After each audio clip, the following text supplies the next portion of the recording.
Let's get this going.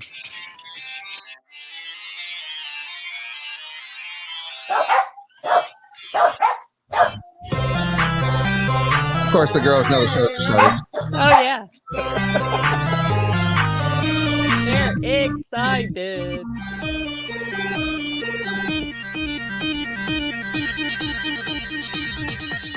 Distance nerding.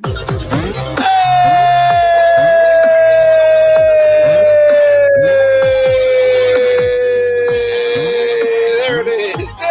Hey. Well, ladies and gentlemen.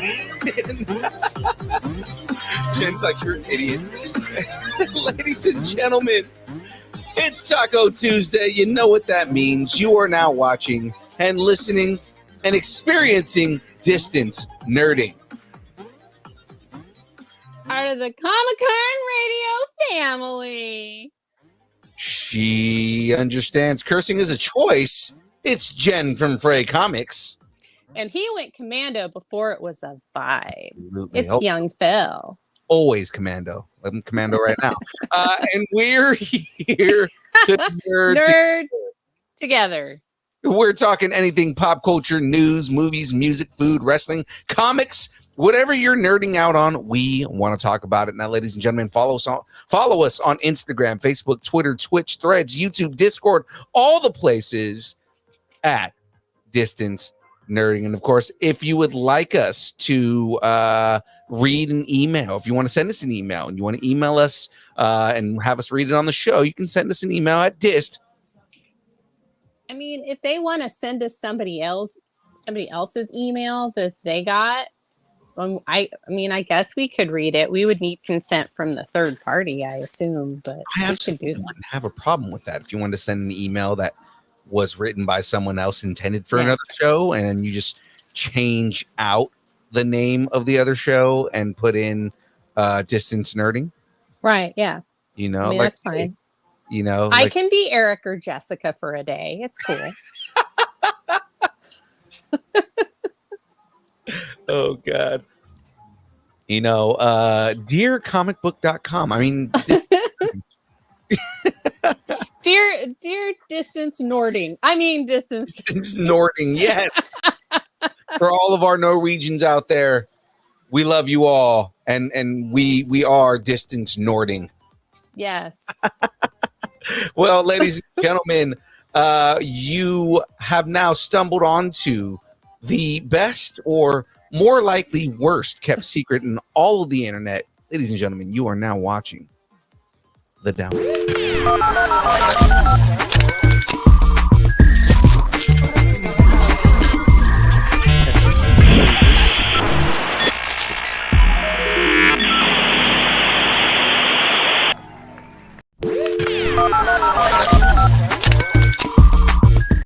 Oh, yep, nope, I forgot to turn off loop. that happens. It wouldn't be the first time that's happened. Because we're professionals here. This is what we do. Ladies and gentlemen. That was a professional mistake. We called it an opportunity. Right. I professionally fucked up. All right, ladies and gentlemen. It is now time to get into this. Let's talk about what we got on deck. This week on deck, we've got the Geekend Update. We are mapping out the way to San Jose. Oh, yeah. It's going to be fun times. Starting rumors. You're going to need an adult beverage after hearing these rumors. Absolutely. I always need an adult beverage, though. I need an adult beverage right now. Okay. And, of course, the download. We go back in time to find more adult beverages. Yeah, that's about right. Need as many adult beverages as possible. But before we get into all of that, of course, ladies and gentlemen, but first, let me get a shout out. Just not prepared whatsoever this week. All right, ladies and gentlemen, this show is brought to you by the good people over at That's right. W is a brand of energy drinks created to help focus, concentration, reaction time with no jitters or crash. W contains no maltodextrin, no sugars, no fillers, no artificial colors or dyes. Now, you may be wondering to yourself, why? Why try W? Why drink W? Guys, W contains Neurofactor. Neurofactor is a neurotropic derived from the coffee fruit. Neurofactor helps give your brain focus and clarity, while the 150 milligrams of caffeine and 3 essential B vitamins help you stay alert and energized. Find out more about W at www.w.gg. Use the code NERDING10. Get 10% off your order. All the deliciousness. Again, the one that I just dropped right there is the Anuba Elixir, which is a sour gummy worm. This flavor is delicious. So guys, get on this. Again, use the code NERDING10, NERDING10 over at w.gg and get 10% off your order for anything W related. It is the best deal in town. What are you waiting for? Go to w.gg right now. Well, with that being said, Frey, you want to get into... Oh, your mic's off. I just learned there was an Oreo Coke or Coke Oreo or been out for a while. No. Yes, it's been out. It's been out for at least a month and a half, and I've had it twice. Blech. It's actually good. No. No. Okay, look. So one, it's Coke Zero, but two, I was not expecting it to be good at all. I tasted it just to try it. Now, also, there are Coke flavored Oreos, so not just Oreo flavored Coke. There's Coke flavored Oreos. They're both not bad. They're surprisingly good. I was not surprised. I was not expecting them to be as good as they are. No. Like the Oreo Coke, to an extent, I will buy that if I see it because I don't see it all the time. No. Oh, nope. I know. So, you know, Matt is in the chat right now saying, speaking of adult beverages, Coke Zero, Coke Oreo is kind of dope. It is. That's where good. I saw it, and I was like, no. Yeah. That's like some sort of adult beverage mix thing, and no. Like I said, it is weirdly delicious. You know what? I've had some of the stuff that you consider weirdly delicious, and you're not trustworthy in that category. Okay. So here's what we got to do. Obviously can't do it tonight, but next week, we have to do a Who's Hangry, and we got to get the Oreo Coke stuff. Okay, I haven't had a Coke in like 3 years. Well, good thing it's Coke. It only comes in Coke Zero. So okay, yeah. So you don't have like sugar and stuff. So I will have a sip. I'll see if husband wants to like drink some of it too. Dude, I'm sure Chuck would be like, this is better than I expected it to be. He probably will be. I think I'll be like, because Coke Zero anyway, I'm like, ooh. But so yeah, we'll see. We'll do it. Yeah. We'll see what we can get. Yeah. We're being asked in the chat right now, where is James? James will not be on the show tonight. He's got a whole bunch of family over right now. He's in the chat though. Well, I mean, that's what he told us. Yeah. We can neither confirm nor deny if he has a whole bunch of family over. He just wants to see if we can do this on our own, and we already know we can. So yeah, absolutely. Well, ladies and gentlemen, let's move on. Speaking of newness, James talking about graphics and everything like that. It's time to check out graphics department upgraded a bunch of stuff this week. Ladies and gentlemen, it is now time for the Geekend update.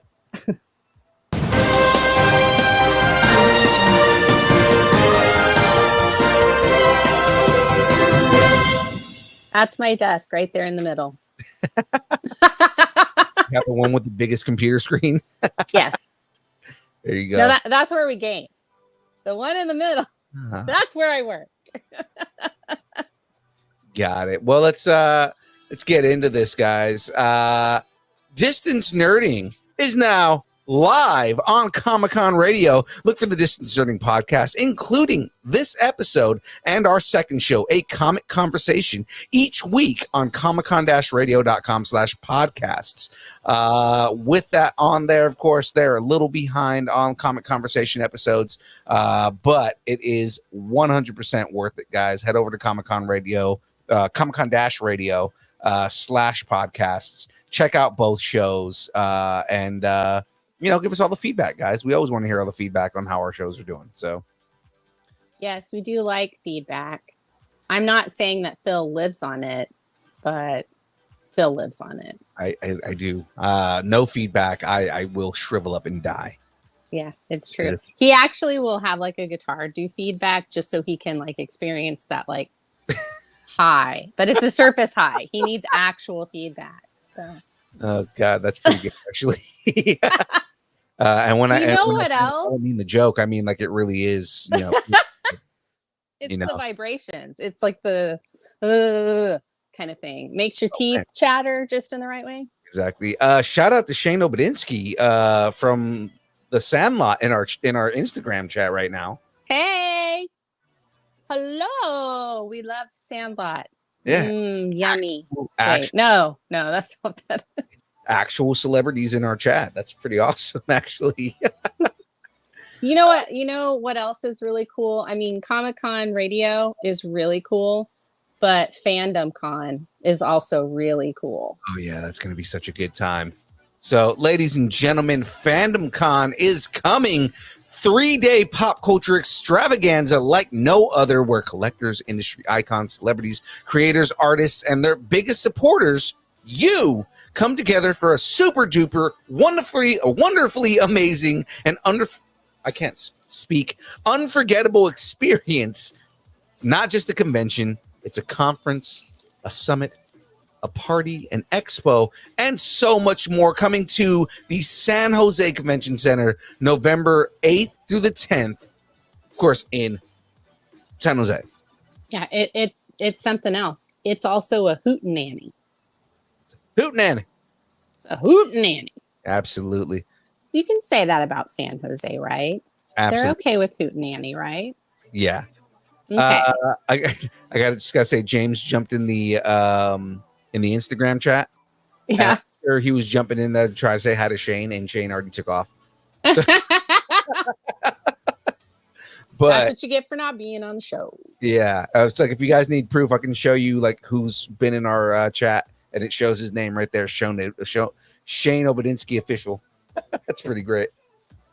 But yes, ladies and gentlemen, we will be there. We will be representing not only for Distance Nerding, but of course, Comic-Con Radio. We will be there having all of the fun.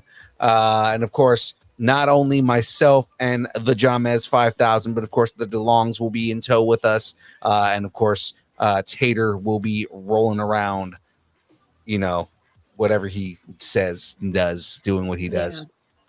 Tater Bob. I guess you can say. Yeah, no, you were saying that about Hootenanny. Hootenanny.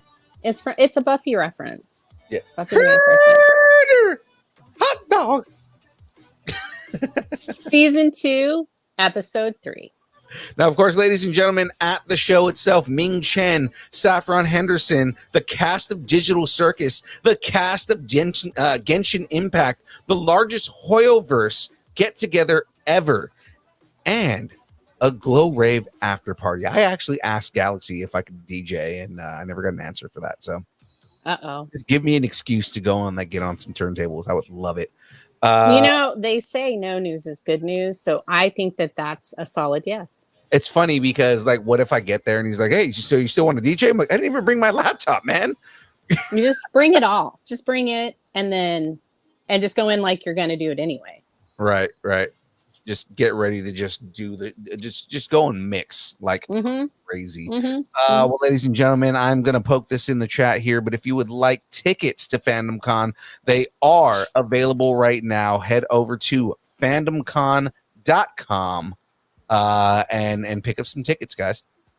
So yes, we are ready here. That is it for the Geek End update. I'm excited. Are you excited? I am excited. Like, I was excited before we even did this. I was so excited about the show that I was excited yesterday. Hell yeah. I love that. All right. Well, let's get into this. It's time to start some rumors, and we've got a new theme for rumors. Let's do this.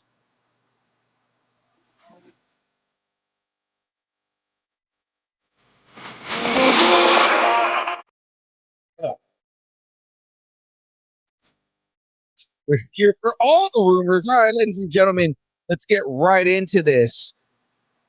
That vibe just kind of just brings me right into it already. And you know what? And it really smoothed right into this because you know, that's the kind of vibe you want when you have a picture of Jenna Ortega. That's the only vibe that I want when Jenna Ortega comes on the screen. Ladies and gentlemen, could Wednesday run away to the MCU? Because Jenna Ortega has had a great couple of years career-wise with the Scream films, her hit series Wednesday, and Beetlejuice. She is keeping busy. So it makes sense that Marvel could be scouting her for a role in the ever-evolving universe. According to industry scooper MTTSH, Ortega is now in talks for an undisclosed Marvel Cinematic Universe role. Ortega was rumored to be up for the role of White Tiger in Daredevil Born Again at one point, but that didn't pan out. Maybe because they came up with a different plan for her. This, of course, is all rumor, so it fits in the rumor area. And even if it does end up being true, she is only in talks, and it could work out or not. So, tacos on the table. Will Wednesday herself, and I mean Wednesday the character, and not just because Jenna Ortega played her, will Wednesday show up in the MCU? Honestly, who do you think Jenna Ortega would play? Like, who do you think a good character would be for her? So my tacos are on the table. I think she would be a great addition to the MCU. I think she'd be a great addition to DC Studios. Somebody needs to pick her up. And there are a lot of emo characters that she could play. Absolutely. But you kind of could see, like, in the intro, I did say, could Wednesday run away to the MCU? I'm thinking Nico. But then I was like, Nico's Asian. Like, she's half Asian. Yeah. So then I'm like, I don't know about that. But she could play another one of the Runaways. It's not like there's not several. She might also be a good Shadowcat. She could be a good Shadowcat. I mean, there's several characters that she could play. I don't have any specific that come to mind specifically for Jenna Ortega. She's the new Quicksilver. I mean, I'm just trying to think, like, who's the most emo character I can think of. Well, I just thought Nico would be good because I feel like there's some crossover between Wednesday and Nico. Okay. The whole like mystic kind of thing. Yeah. No, I hear what you're saying on that. I was trying to think, like, okay, what characters from New Avengers or from New Mutants would fit her? Because New Mutants are kind of emo, and she might be a really good Magic. Yeah. But then I'm like, she should really, maybe Dawnstar. Ooh, Dawnstar would be good too. If she did Magic, that would be cool to see her dynamic with now that Colossus is technically a part of the MCU. Mm-hmm. To see her interact with that version of Colossus. I think that would be kind of cool. Yeah, but like I don't know if she could pull off Russian. Yeah, we don't know. We haven't seen her in anything where she would do an accent like that. So we can't say that she wouldn't be able to do an accent because we haven't seen her do one. So yeah, but I'm also thinking, Dawnstar might be good. Although I think there are other actresses that could do Dawnstar much better, like the one from Prey. I think she'd be a really good Dawnstar. I know they've been talking about her coming into the MCU too. So she's that's kind of on the roll. My tacos are on the table that Jenna Ortega is in talks for a role. Just because it makes sense. She's killing it right now. I think it's probably going to be a mutant character, if anything. What about Jubilee? Well, but she's Asian too. Jubilee's I Asian. keep saying all the Asian ones. Like Jubilee is Korean. Like Yeah. I would prefer either a Korean or a Chinese actress to play Jubilee. And there are enough amazing Asian actresses that could do that could play either one of those, like Jubilee or Nico. Yeah. So I think. I mean, the girl that played Nico was really good, and since they're doing multiverse, it's not like you couldn't get that actress to come back and play the character. Yeah, that's true. That is true. There are others, like she could play. There are several. She could do, if they want to do Namorita. Now that we have Namor. That's true. I mean, technically, we got Namorita in the movie, though. Yeah, that's true. We kind of did. It wasn't really her, but I mean, they showed his wife. Yeah, that's true. Okay, well, I'm sure if she does get if she does go through talks and there is something that they want her to do, then I'm sure it'll be fantastic. Right. Well, let's go ahead and move on to the next story here. I'm like, yeah, that's good. Sorry, I'm eating fries. Okay. So we're in spoiler town. Spoilers, people. So, do I have actually? No, I do have a button for this. Hold on. God, move. Button's not like moving. No. Where's my spoiler button, man? I have a spoiler button. I feel like Evan Peters' face in this is the reaction to what we've done so far. Yeah. Oh, no, found it. There it is. Spoiler alert! Spoiler alert! Spoiler alert!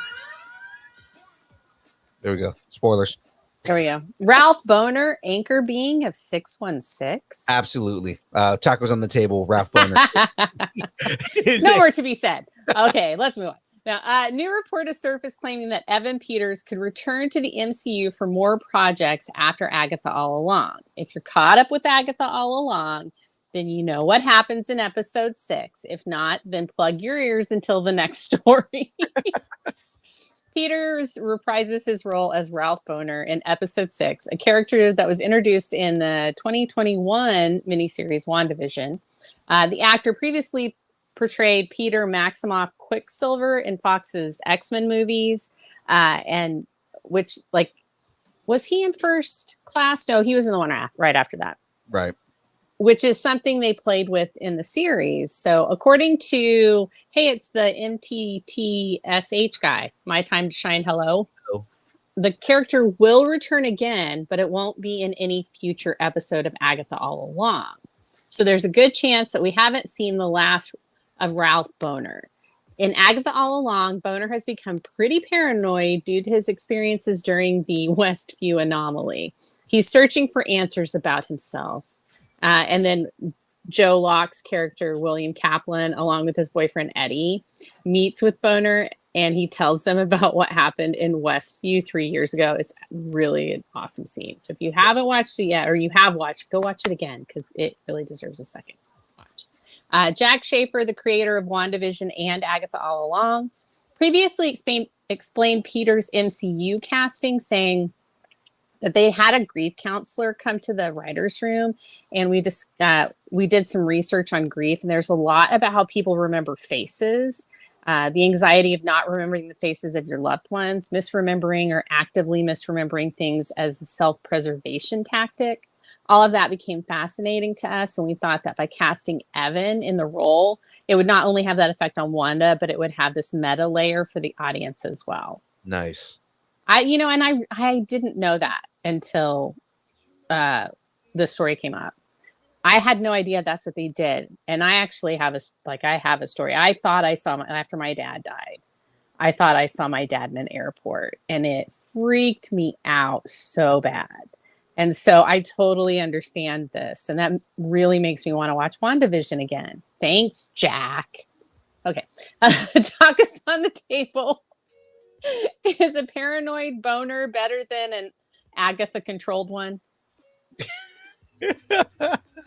God, so many dick jokes. Yeah, a paranoid boner is definitely better than one that's controlled by magic.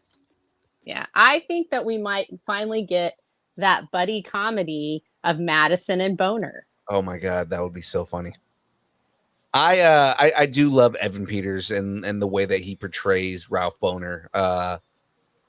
You know, like we all immediately go to, oh my God, they brought the Fox Quicksilver into Marvel, and it was a swerve the whole time. The way that they played it was great because it's just Wanda creating him because that's how she remembers her brother. Well, yeah, and here's I thought the funny thing is that he could be Ralph Bohner, but he could be Ralph Bohner and he could also be Pietro. Because if the Foxverse comes up in Secret Wars, he could be there. Right, he becomes Pietro. Yeah. And now he actually is Quicksilver. And then that's going to really traumatize Wanda. Right. I want to hear Evan Peters' Russian accent. I'd love that. That would be amazing. Yeah. So yeah, my tacos are on the table. I say we're going to be getting a lot more Boner. Yeah, I'm always up for new Boner material. So I say tacos on the table. Yeah, just give us more Boner. Yep, more boners. I want all the boners. Like that little blue pill. All right, we're moving on because we can only make so many dick jokes. Sony, we got to talk. We really do. Are you guys okay? I really need to know if they're okay because there's been reporting that the Sinister 6 movie was in the works off and on for the last decade. It's always come straight from the sources, whether it be Sony committing to a long-term plan, Marvel dabbling in the idea, or even when Marvel's Daredevil series creator Drew Goddard was hired to write and direct the Sinister 6 film many years ago. The projects have come and gone, but have never completely left the rumor mill. Now, a rumor has surfaced from industry internet scooper My Time to Shine. Hello, apparently this guy's busy. Everything. He claims a film project is currently in the works at Sony, although the studio's track record makes this feel a little like a Hail Mary play. The Sinister 6 being so heavily tied into Spider-Man and the current Spider-Verse having cracked open in No Way Home, it might just be the perfect time for this movie. Fans are hoping to see more of all three Spider-Man actors share the screen again, so we may as well give them the most formidable foes to defeat. Tacos on the table. Will we finally get a good Spider-Man villain movie? Well, for that particular question, no. I won't put tacos on the table. Will we get a Sinister 6 movie? Absolutely. Will it be good? Maybe. Maybe. No, I would like to see it. I think it would be fun to have it. Yeah, I see Sony doing it. Just because Sony is, they're desperate for, we need to find a way to make some money on this. Now I have been seeing good reviews for the Venom movie. It's just because of that horse. It's really just because of the horse. No, everybody's so blown away by the Venom horse. I'm still not excited to see it. I probably will see it, but I'm not like, oh yeah, I'm in a rush to go watch this movie because I've been disappointed by the first two. So I'm gonna do like I did for the first two, and just skip it. Just wait. Oh, okay, you haven't even seen the first two. No, I haven't seen them. You know I don't like Venom. Yeah, I still haven't barely like Spider-Man. I still haven't watched Madam Web, so I mean, I need to go and watch that. Apparently, that never happened. I don't know what you're talking about. Absolutely bad. So, my tacos are on the table because, again, not that I want this movie, but that Sony is going to try and make it because they're doing Lions McAbby face Mm-hmm. And then, of course, we already have the Vulture. We already have one of the best versions of Doc Ock, and I'm sure they're going to try and shoehorn him in there if they can try to. We've got an Electro. We have Mysterio. We have Sandman. I mean, we have so many different characters that can go into the Sinister Six. That because Sinister Six is like the Justice League. There's like a million iterations of them. But I mean, like, Right? Yeah. Mm-hmm. you know, There's not 6. It's really like 666, maybe. yeah, because the Sinister Six is just whatever 6 dudes are working together at that moment. Whichever one's answered their phone. That just reminds me, there's a panel with Deadpool calling different villains, asking them if they need mercenaries. Right. Yeah. So he's just like, he like calls Doctor Doom, and then he calls Magneto, and he's just like calling different people and saying, hey, do you need mercenary services? And then he calls Tony Stark, and he's like, hey, do you need any services from a mercenary? And he goes, you know I'm a good guy, right? He goes, oh shit, wrong number, and then hangs up.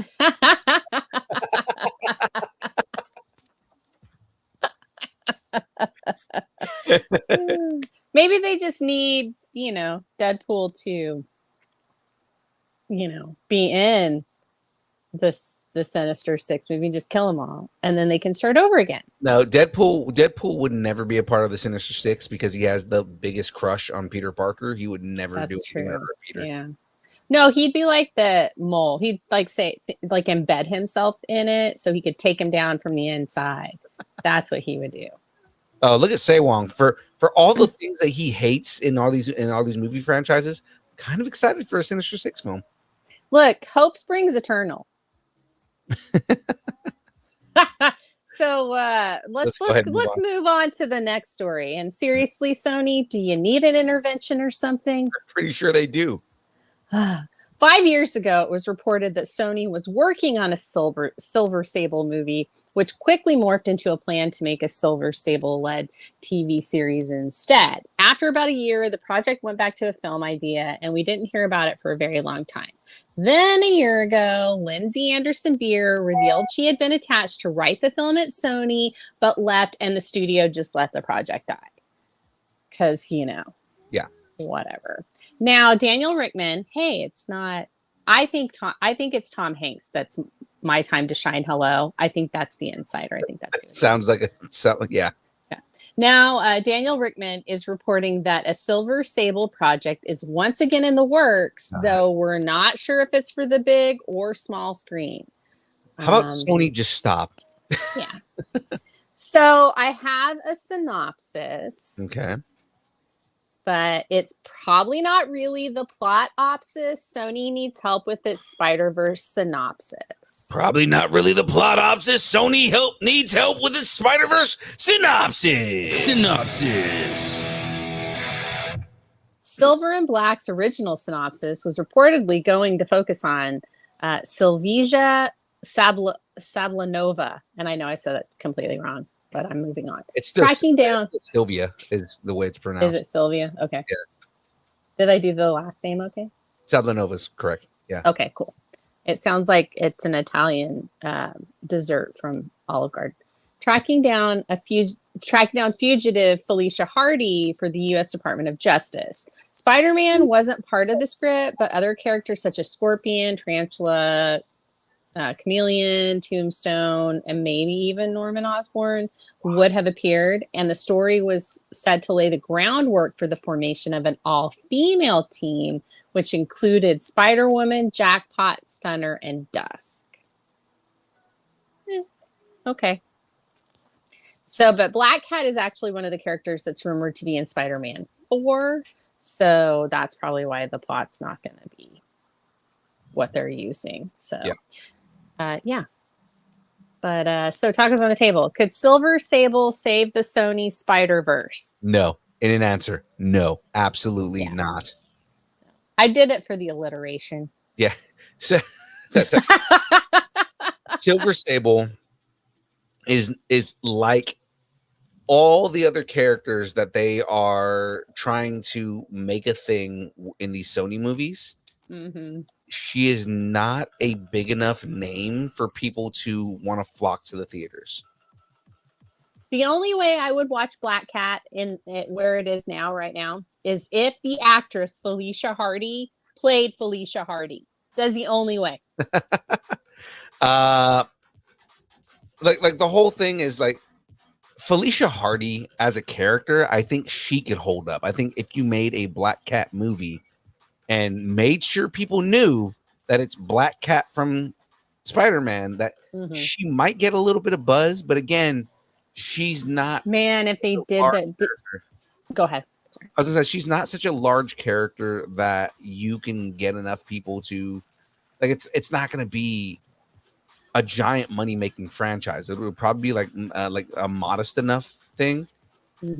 Now, if you introduce her in a Spider-Man movie and then make a Black Cat solo, that will be its thing, because you need to do the introduction first. You need to have the character introduced in a larger franchise for her to get her own film on her own, you know. Like and at that point, you know, you get to experience the Black Cat that the rest of us know and love. Yeah. I wonder, and Ceylon is talking about how it might take as hard as the Birds of Prey film. Remember that? And granted, there were a couple of things that were wrong with that movie. I enjoyed it for what it was. Sorry. Matt said, boy, the Silver Sable movie just won't die. No, you know why? Because Sony needs an intervention, y'all. That if you learn nothing else from this episode, it should be Sony needs an intervention. Absolutely. You know, the problem with them is that they think that they can make entire franchises out of low-level characters within the Spider-Verse. Well, that's all they have. Yeah. Right. But the thing is like, you can do that, but you need to take characters that, you know, exist within like the Spider-Man lore that's already there. You can't just go and build a franchise and hope that you're going to, you know, make a hit. Like, wait, the box office disagrees. What is this? I said that it was a bad movie. I didn't. Oh. I said it had problems, and then that's why I said the box office disagrees. But it also came out. Didn't it come out like around? Maybe I just watched it during COVID lockdown. I swear I saw it in the theater though. Maybe I didn't. I don't know. I've slept since then. Let's move on. Yeah. But yes, Taco's on the table. That is Sony developing this. Absolutely. Should it be done? No. Absolutely. No. No.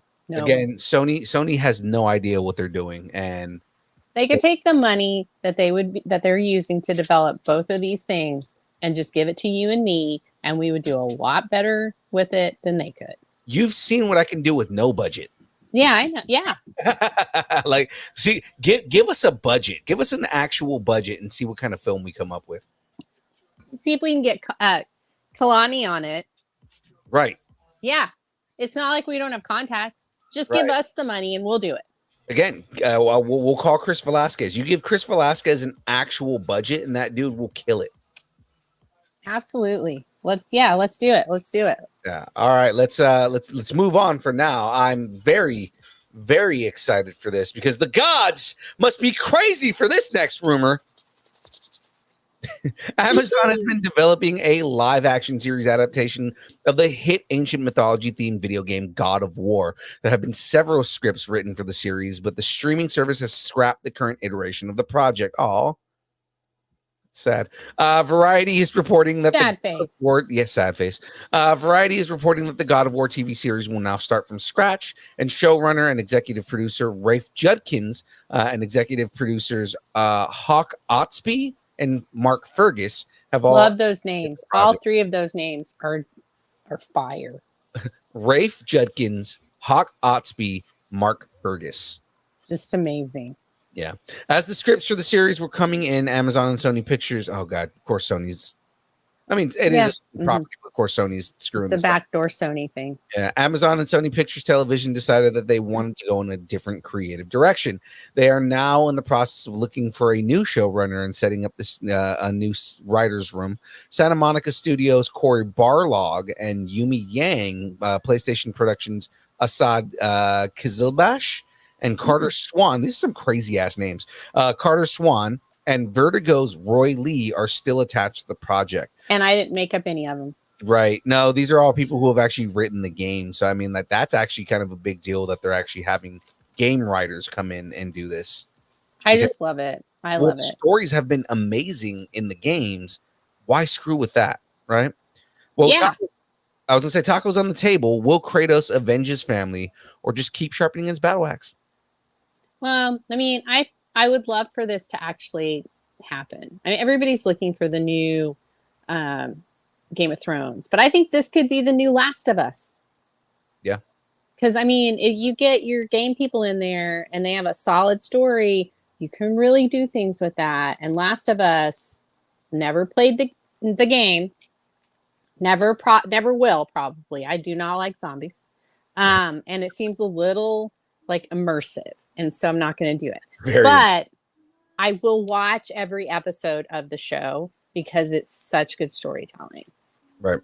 So I think this could be one of those things. So yeah, my tacos are on the table for that. But I don't know if credit. I don't think that he really needs to avenge his family. I think he just needs to go to therapy and kind of get through it that way. Ancient Greek therapy, which is like talking to Zeus, and Zeus fucks everything up anyway. So no, it's Harrison Ford from Shrinking. Oh God. My tacos are on the table, and what I want if they're gonna do this is Or to Fallout. Fallout was great too. Fallout was good. What I would want them to do is actually follow the tragic Greek storyline that the original games were based on. Just mainly because a lot of the graphics in the original games don't hold up anymore, right?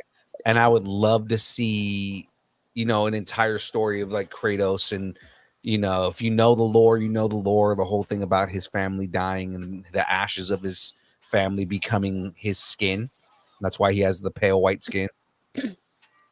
I just thought that he liked to use sunscreen. No, yeah, he's covered. He's like covered in the ashes of his dead family, except where the red is, and that's where he got the burn. The burn, yeah, that was the burn from was it Zeus or Hades? I think it was from Ares. Oh, I was still making a sunburn reference, but okay, we can go with that. It's a scar from Ares, which is why he goes after. The first game he goes after Ares. Second game he goes after. Well, in the end he goes after Zeus. In the third game, so it's again, it is a great set of games, and I would love to see it played out in live action. Just because instead of remaking the game, which would be fun to remake the game too, but like doing and the entire storyline in live action. Yeah, and I think Greekness. I think the whole Roman and Greek nostalgia is coming back too. And we've got Gladiator 2 is coming out soon. Right. Ride that way. Ride that way. Absolutely. I mean, because the second series of games were riding on the Viking, like the Viking wave that was happening. So yeah, it's just society, man. It's just society. Absolutely. Well, let's go ahead and move on to the next story here. Do you want to do this one? Sure. I mean, it's a game, and so I thought maybe you would want to do it. Hashtag till you're 90, or maybe till we are. Marvel's Wolverine has been basically non-existent in the news cycle ever since PlayStation-owned developer Insomniac Games announced it over 3 years ago, but the drought of information may be ending soon. According to an insider who claims to have knowledge of the situation, PlayStation may be gearing up to show off more of Marvel's Wolverine by the end of the year. Twitter user Kurakasis is the insider saying, "From my little digging, it looks like Sony is gearing up to show off some new stuff from Marvel's Wolverine. It's hard for me to determine when it'll happen, but I'm guessing it'll be this year, either at TGA or at some unannounced super secret event." Since it was revealed, Marvel's Wolverine has consisted of exactly one teaser trailer released by PlayStation, as well as 2 screenshots. No word on who's voicing him, nor do we know how closely he'll resemble his on-screen version, played by Hugh Jackman. Jackman. Hugh Jackman. Hugh Jackman. Jackman. I'm trying to like. It's a Hugh Jackman. It's a Hugh Jackman. Marvel's Wolverine is Every coming. time you said it, it was like you were glitching. Yeah. So people are going to think that the recording's weird. Hugh Jackman. Marvel's Wolverine is coming to PlayStation 5, not the PlayStation 4, but does not yet have a release date. So tacos on the table. We'll be seeing more Logan in the near future. Let's just keep saying Jackman. Jackman. Jackman. Jackman. Jackman. Jackman. Jackman. Hugh Jackman. Hugh Jackman. Bravo. Okay. You know what? We need a really good Wolverine game. We really do. We absolutely do. I say Batman and Wolverine, like as far as like exposure wise, are pretty like same level, right? But Batman in the game world, he kicks Wolverine's ass when it comes to that. So we need a Wolverine game. So my tacos are on the table. Yeah, no, and my tacos are on the table. This has been in development hell for a little while. It's by Insomniac Games. I think really it wasn't that I don't think that it was like we don't know what to do with this, or we're not putting any word out. I think it was they stopped working on Wolverine to go and work on the 2 Spider-Man games they put out. Yeah. And probably went back to it. So I mean, now that the Spider-Man games, they've done Spider-Man 2, they did Spider-Man Miles Morales. Yep. This is just now now that they've done technically 3 Spider-Man games, now they can go back and work on Wolverine again. I know, and I think so too. And also with the X-Men, like X-Men 97 being so popular, and then X-Men starting to be mentioned in the MCU more, I think now is a good time to start work on it again. But then also Deadpool and Wolverine, and you have this entire movie with a amazing Wolverine. Like this is an excuse for them to get into it again. So yeah, oh definitely. The time is salient now, especially now's the time to do it. And say long, there was at least one decent 2D Wolverine game back in the days of the Genesis and the Super Nintendo. They said in Capcom's Marvel fighting games sort of count. That's true. It's true. I mean, countering that because you were saying we need a good Wolverine game, but we haven't had any new good Wolverine games. Okay, and just Wolverine. Like there's so many freaking just Batman games. Yeah. Like, and I probably own all of them. Yeah. Never played them, but I do own them. They're games you should probably play them. Yeah, I get to a point in the Arkham, the first one, and I can't get past. I don't know what the hell I'm doing wrong. And so I rage quit on it a lot, and then I just haven't gone back to it. Is it the Bane fight? Because a lot of people quit after the Bane fight. No, actually, the Bane fight's fine with me. I can do that. I'm good at the fighting stuff. It's there. I don't know. I think it's like I'm missing a Riddler trophy or something, and it's important. I don't know. I can't remember. It's been so long, but that's it. Well, let's go ahead. Let's move on. Speaking of I don't rage quit another game. Okay. Sorry. So go ahead. Oh, am I reading this one again? No, I can read it. Okay. You were saying something. Go ahead. No, I was saying, speaking of the bat. Yeah. Well, Gunn's BS meter is going off. We'll be talking about Gunn's mouth later. Yeah, absolutely. I don't have a meter, so we're just gonna go with the. There we go. Oh, it's the goat meter. Okay. The Flash director Andy Muschietti. Muschietti. I like Muschietti. Machete. That's how we're pronouncing your last name, Andy. I apologize. Is currently attached to direct DC Studios' Batman movie, The Brave and the Bold. And it's a project that he'll fully dive into after he's finished with HBO's It prequel series, Welcome to Derry. He apparently likes things with lots of words. Yeah, I know, right? Except the Flash. A new That's a loaded one. A new rumor has started making the rounds on the project from Hollywood Scooper. Oh my God, my time to shine. Hello. I need to follow him. Right, yeah. Recently. He said DC Studios wants to cast a middle-aged man to play the DCU Batman. Well, James Gunn has come out to debunk this rumor. When asked about it on Threads, Gunn had a one-word response: bullshit. Gunn went on to acknowledge that when it comes to reporting rumors, sometimes reporters are misinformed or simply misinterpret what they hear. But he also said that he thinks some rumors are made up out of whole cloth.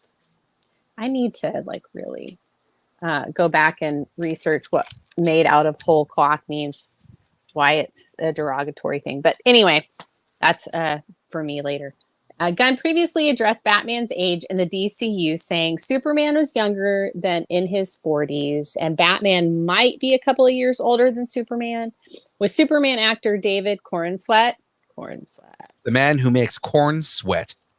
absolutely, being 30 when he shot the film, then that would put Batman in his early 30s. I mean, we could say mid 30s too, if he's a few years older, a couple of years older, depending.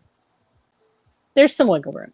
Regardless, James Gunn doesn't seem to be in any rush to fill that role, as he's been focused on the Superman, Supergirl, and Green Lantern projects. The Brave and the Bold story will revolve around Bruce Wayne training his son Damian, as in the Demon Man, as Robin, adapting elements from Morrison and Frank Quitely's critically acclaimed Batman and Robin. I loved that. Anyway. 3-time Oscar nominee John Logan, I guess he was in Gladiator and The Aviator, Hugo, and Skyfall, is said to be writing The Brave and the Bold for DC Studios. Yeah, so, no, he wrote those movies.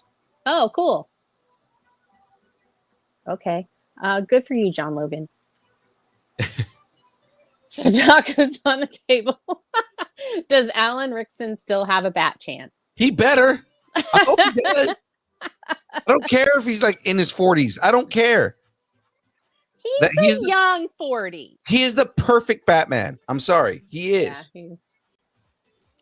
Yeah, except, there is that guy from Masters of the Air that was in that I still think would be a really good Batman. And I'm okay with either one of them. I'm okay with whatever. I'm still going to watch the Batman movies. I just won't go out and watch a Joker movie or a Venom movie. It's how I roll. Yeah. No. My tacos are on the table. That Alan is still going to be Batman. Yeah, I think that I love that was a rumor that was debunked inside the rumor. I know, right? I think that's the first time we've ever done that. I think so. Because he just straight up James Gunn is like, nope, bullshit. I call bullshit. Bullshit. But yeah, my tacos are on the table. Let's make Batman young again. I don't know why I said it in that voice. I don't know. But Alan Richardson, that is my Batman. I think he would be really good. You know what would be really funny? If he was Pennyworth. Alfred. If he was Alfred.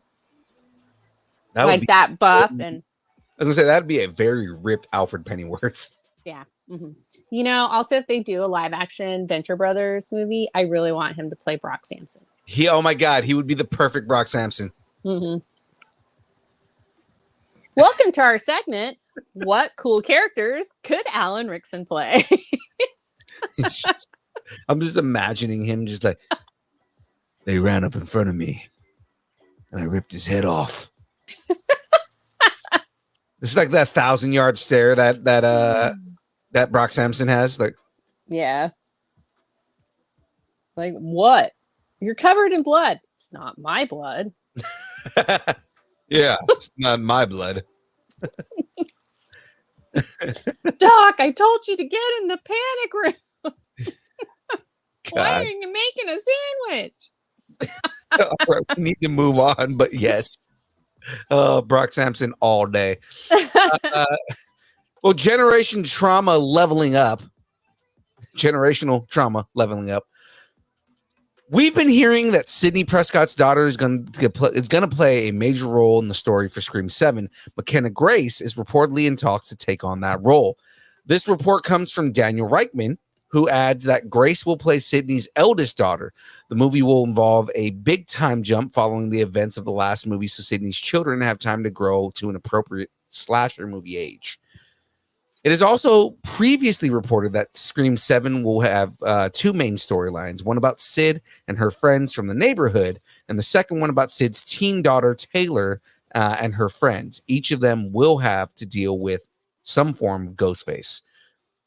Sid and Gail will reportedly find themselves facing off with some kind of Ghostface cult, with Courtney Cox reprising her role as Gail Weathers. Scream creators Kevin Williamson is directing the film for Scream 7 and is set to hit theaters on February 27th, 2026. So talk is on the table. Will we get a new Scream Queen in Grace? Sorry, Aaron Watson just said, spoiler alert, it's actually Sid from Toy Story. Oh, man! You know what? I like this, because McKenna Grace, she's a cute kid. She's got to differentiate herself. And I think that she could do that. I mean, Emma Roberts did really well with it. So I could see that. So yeah, tacos on the table. Let's move this up to generation trauma. What is McKenna Grace from? Who do I know her from? Oh, okay. Ghostbusters. She was in Gifted. Yeah. Was that her? Yeah, she was in Gifted. She was in Gifted. She's been in a lot of stuff though. Like when she was really young, she was in stuff too. So I don't recognize her without the glasses on. Well, and then like her hair's different in this. Like it was dark and like really curly in Ghostbusters, but in this, yeah. And she's blonde. Interesting. So, yeah, I mean, to play Sidney's daughter, that makes a lot of sense. I mean, she's an actor. Yeah, I think it was good. Yeah. All right, well, she could be the next Jenna Ortega. I know Jenna Ortega killed it, and she's now just getting all kinds of crazy roles. So let's move on to this last rumor here.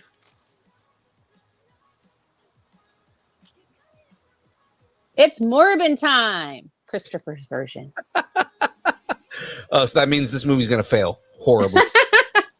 Yeah, because Christopher Nolan movies always fail. That's what I'm saying. It's gonna be Christopher Nolan's first actual flop. His first flop. Actual flop, because people will say Tenet was a flop for a Christopher Nolan movie, but it still made a shit ton of money. So yeah, just because some people didn't get it, that's okay. It was too smart for people. It was like Inception, but backwards. It was weird. Anyway, Christopher Nolan is deep into development on his next big film project with Matt Damon and Tom Holland set to star. Ooh. But IO9 is reporting that the film will be a vampire horror film set in the 1920s. It's a little weird that IO9 is reporting this. I know, right? So this is just a rumor for now, but IO9 wouldn't have posted this information unless it came from a rock solid, reliable source. So there must be some teeth to it. But So, but up until now, the only thing that we knew was that it wasn't set in present day. So that 1920s, that isn't in present day. So, and Nolan has actually said he's never done a horror movie, but he said he'd like to make one. He said, I'd love to make a horror film, but I think a really good horror film requires a really exceptional idea. And those are few and far between. So I haven't found a story that lends itself to that. So, tacos on the table. Will we finally get a good scary movie from the Nolan? So here's my thing with Christopher Nolan. We won't know what it is until the trailer comes out. And it's mainly because Christopher Nolan is notoriously tight-lipped about everything that he does. Scripts don't leak online because he does not do digital scripts. Everything is handwritten. Yeah. And he only gives each actor the script that pertains to their character.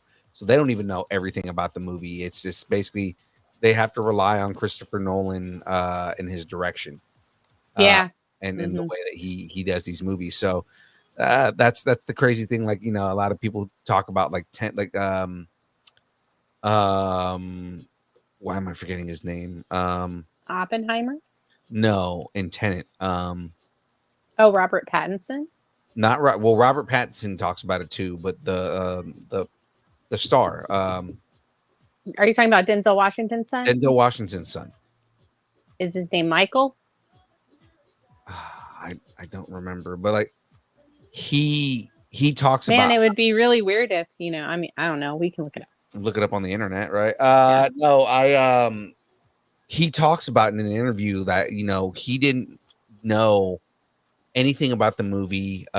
He had to rely on Christopher Nolan's direction to get everything on. It was like, you know, he didn't know everything about it, and you know, they couldn't see everything on the screen, which is crazy because Christopher Nolan also is notorious for his practical sets. So it's like, you know, it's crazy, and he doesn't film in sequence, so you know, a lot of times you just don't know what the hell the movie's about. John David Washington, that's right. He was born July 28th, 1984. Yeah. Okay. Aaron Watson is killing it in the chat right now. So one, he said, yes, Tenet was fantastic. It's an odd take from what he normally does, but he did do Memento, so maybe he can pull this off. He's done nonlinear, he's done superhero, he's done drama. Give this man a chance at horror. And then he was trying to help us. He said, Washington, George Washington. I like my meat shaken, not stirred. No, and you know, I could see him doing something very like esoteric with vampires. I could see it. I could see that. I mean, I don't think it's a far stretch for him, because I think that he really enjoys like the Nosferatu and like the classic horror. And so he could bring a really interesting take to that. I don't, you know, I feel like he's a little like overhyped, but he's a great director, and he's a great director that understands the language, right? And doesn't just take pretty pictures like somebody else we know. It's sad that I knew exactly who you were talking about. Look, some people are great directors of photography. That's all. Yeah, he is an amazing DP. He's just, you know what? It's not even that he's a bad director. It's a lot of it has to do with the writing. Yeah, the choice in writing on all that stuff. He's not even a George Lucas writer. Right. Well, that's it for rumors, ladies and gentlemen. Let's jump into the news because it is now time for the download. And did that too soon.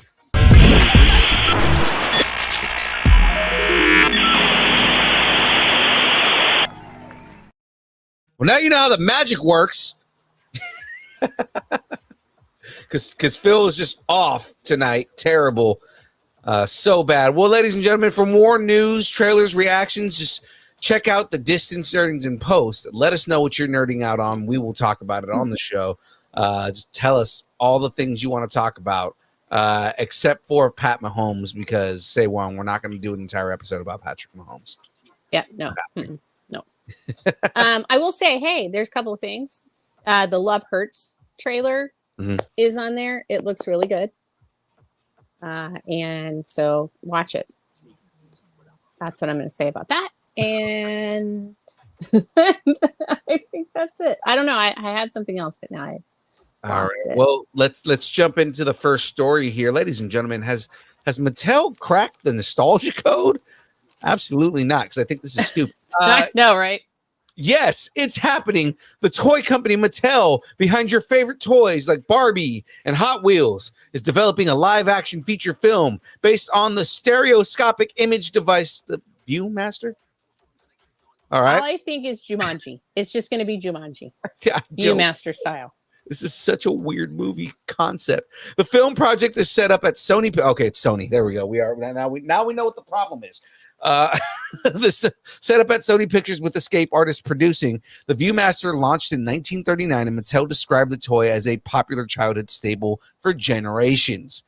There is no details on the plot because there is none, but Robbie Brenner, president of Mattel Film, said in a statement, Viewmaster has inspired generations to embark on boundless adventures, offering a treasure trove of storytelling possibilities for this film. We're thrilled to work with Sony Pictures Entertainment, no, you're not, and Escape artist Todd Black to bring this Mattel franchise to life. Their creative and filmmaking expertise sets the stage to introduce a modern take on the beloved toy to audiences everywhere. Black of Escape Artists added, Viewmaster has long been a window to the wonders of the world, sparking imagination in kids and adults alike. Teaming up with Robbie Brenner and Mattel Films gives us a chance to honor that legacy while creating an entirely new adventure for today's audience. We can't wait to bring this treasured toy sense of exploration to the big screen.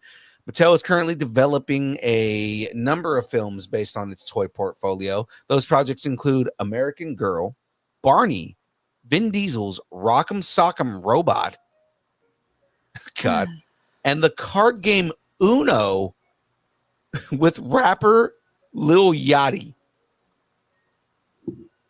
I give up. I give up. When they talk about Hollywood has no fucking ideas, this is the proof. Yep, this is it. Like Barbie, at least Barbie could be an interactive toy. The viewfinder, I mean, the only thing that they need to put in a viewfinder movie is that sound the viewfinder makes. That's the only thing anybody ever remembers. Yeah. I was trying to think of like what exactly it was, but yeah, it'd be like doing like a live action Operation film. I'm sure they're going to do that at some point. I probably just gave them the idea. If they're doing a movie based on Uno with Lil Yachty, come on. I just love that it was Uno with Lil Yachty. Yeah. No word on when any of these projects will be released.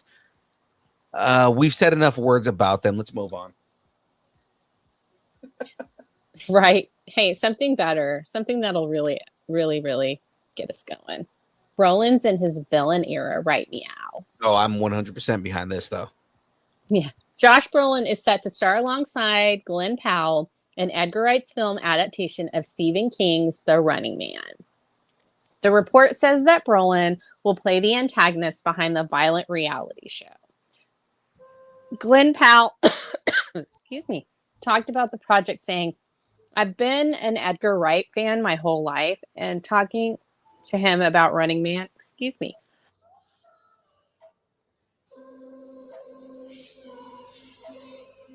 I'm better now. Okay. And talking to him about Running Man, what's been really incredible is his take on it. You're going to have to finish. All right. It's very much not the original Schwarzenegger flick. It's much more grounded in the Stephen King novella version. While I like the original 1987 film, it is very different from the story that King wrote, so I'm actually very excited about the fact that Wright's film will be so much closer to the source material. Wright previously discussed his version for the film and how he wants it to be a true adaptation of the book, saying, I think in this day and age as well is like in terms of like, you know, I think when remakes are done well is if there's something else to add or there's a different take on it. So I'm going to go ahead and do the opposite. I can do it now. Okay. I think I'm good. All right. And this is a good one. Glenn Powell in a onesie opsis. Josh Brolin is going to write a poem about it. Synopsis. Glenn Powell in a onesie opsis. Josh Brolin is going to write a poem about a synopsis. Synopsis. The Running Man is a dystopian story set in a future society where the government controls everything. The story follows Ben Richards, a desperate and impoverished man who participates in a deadly game show called The Running Man to win money for his family. The game involves Richards being hunted by professional killers while trying to evade capture for a month. As he navigates through a decaying and dangerous urban landscape, Richard becomes a symbol of resistance against the oppressive government. The Running Man has a November 21st, 2025 release date. That's not that far away, and I'm actually really excited about this. I like the original, but I've always loved the concept of it. So Yeah. I'm very, very excited for what they're going to be doing with this. I think it'll be fun. And Josh Brolin will be a good villain in something like that. Yeah. He gives off a very, or he can give off a very kind of like rich guy, abusing power kind of thing. Yes. So. Yes. All right. Well, let's move on to the next story here. What in the Jamez 5000 is The Rock cooking now? I'm really proud of that. What The Rock is cooking. All right, Dwayne Johnson, best known for his roles in action and comedy features like The Fast and the Furious, Jumanji, Jungle Cruise, Black Adam, and many more, is teasing fans with the project that he is working on alongside director J.J. Abrams and writer Zach Penn. These three have a history of making large-scale action movies, so whatever this is, it has the potential to be exciting. Johnson said in his post on Twitter, "Years in the making, we finally broke bread, we drank, we laughed, got a little drunk. Maybe that was just me. We talked life stuff, love stuff, dude stuff, and took our time chopping up our passion for movies and storytelling. Then we all raised our glasses and toasted to, yup, this one is going to be fun. JJ and DJ from the mind of Zach Penn. Tonight comes to life." So what would we like to see from this throuple? I'm thinking musical. Absolutely a musical. We Yes. know The Rock can sing because Yeah. and he's going to do it again for Moana. So Give that man a ukulele. that man a ukulele. The Rock, and this is from Aaron Watson. Ladies and gentlemen, The Rock, known for every mediocre action role that banks on his star power and somehow still becomes an entertaining movie. With J.J. Abrams, it's not going to be just like some dude who's making a movie. If it's J.J. Abrams, the story is actually probably going to be decent. And he'll be glistening. Very much so. There's going to be a lot of lens flare. Lens flare, glistening, tight shirts, all that. Exactly. So let's go ahead and move on to the next story here. Sand, very demure, very mindful. It looks like director Denis Villeneuve will be making Dune Messiah sooner than he expected. He previously said that after Dune Part 2, he wanted to make a break from the franchise and do something else, but it doesn't look like that will be the case. The filmmaker recently told Deadline, "Let's say that I thought that after Part 2 that I will take a break, that I will go back in the woods and stay in the woods for a while to recover, but the woods weren't really suiting me, and I would go back behind the camera faster than I think." That's all I can say. The filmmaker. So I need you to do it with French accent. Let's say I thought after Part 2 I will take a break, that I will go back into the woods and stay in the woods for a while to recover. But the woods weren't really suiting me. And I would go back behind the camera faster, I think. But that is all I can say. Is all I can say. Ho, ho, ho. Yes, but that is all I can say. See, that it just it's better. And that's how he talks. So But that is all I can say. Ho, ho, ho. perfect. Croissant. Continue. Croissant. No notes. Cigarette. 507, perfect. The filmmaker went on to share some plot details, saying that the subject of war would be at the center of the adaptation, adding that in Dune Part 2, in order to save his friends, Paul Atreides has to start a war. I'm sorry. Absolutely terrible. Oh, God. All of the notes, so bad. I can't do a French accent. I can do a lot of accents. I can't do a French accent without making fun of it. All right. He also confirmed that Timothée Chalamet, Zendaya, Florence Pugh, and Anya Taylor-Joy would all be returning to the sequel. Taylor-Joy's Elia Atreides was introduced very briefly in Dune Part 2. So we have an opsis here, if you want to read that off for me. Denis prefers sand opsis because the woods weren't suiting him synopsis. Denis prefers synopsis because the woods weren't suiting him a synopsis. That was perfect.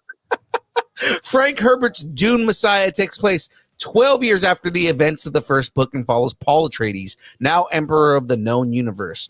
Paul's rule is marked by political intrigue, religious fervor, and the consequences of his prescient visions.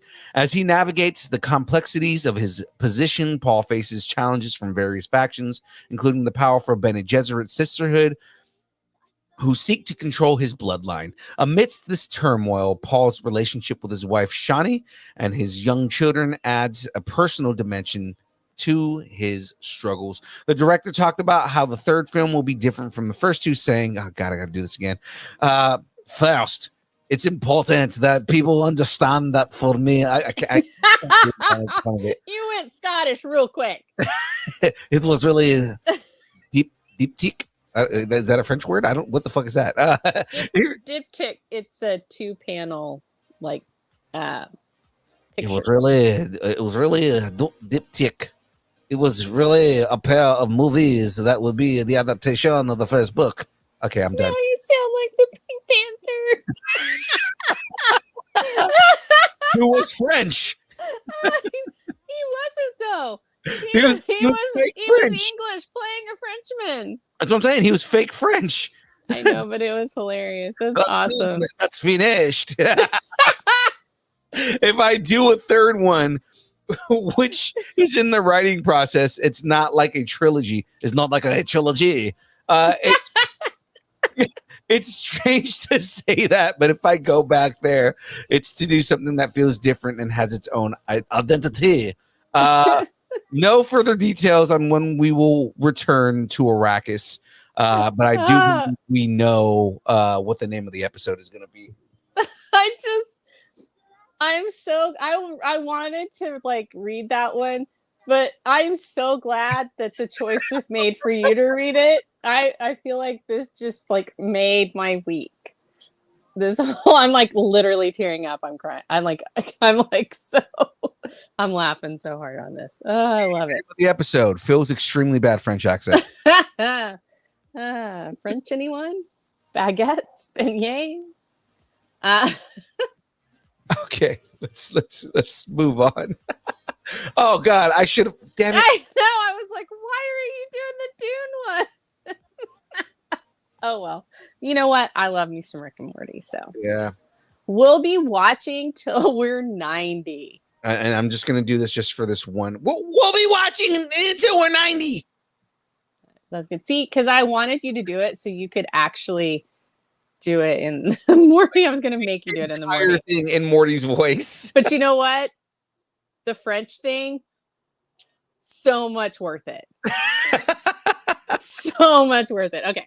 Adult Swim announced this week at New York Comic Con that they are locking down 2 more. That's right, 2 more seasons of their #1 rated series, Rick and Morty. That's what I said, Rick and Morty. Is that what we're doing right now, Grandpa? What the shit, man? With the renewals, fans can expect new episodes through 2029. God. Rick and Morty was the #1 comedy across all cable during seasons 3, 4, 5, and 6, according to Adult Swim. But you know, they probably skewed it. Anyway, and has received 2 Emmy Awards for Outstanding Animated Program. That says the word shit. No, just regular Outstanding Animated Program. All right, so I do have a synopsis. Rick Sanchez doesn't do synopses. This is an unauthorized synopsis. Rick Sanchez doesn't do synopsis. This is an unauthorized synopsis. Synopsis.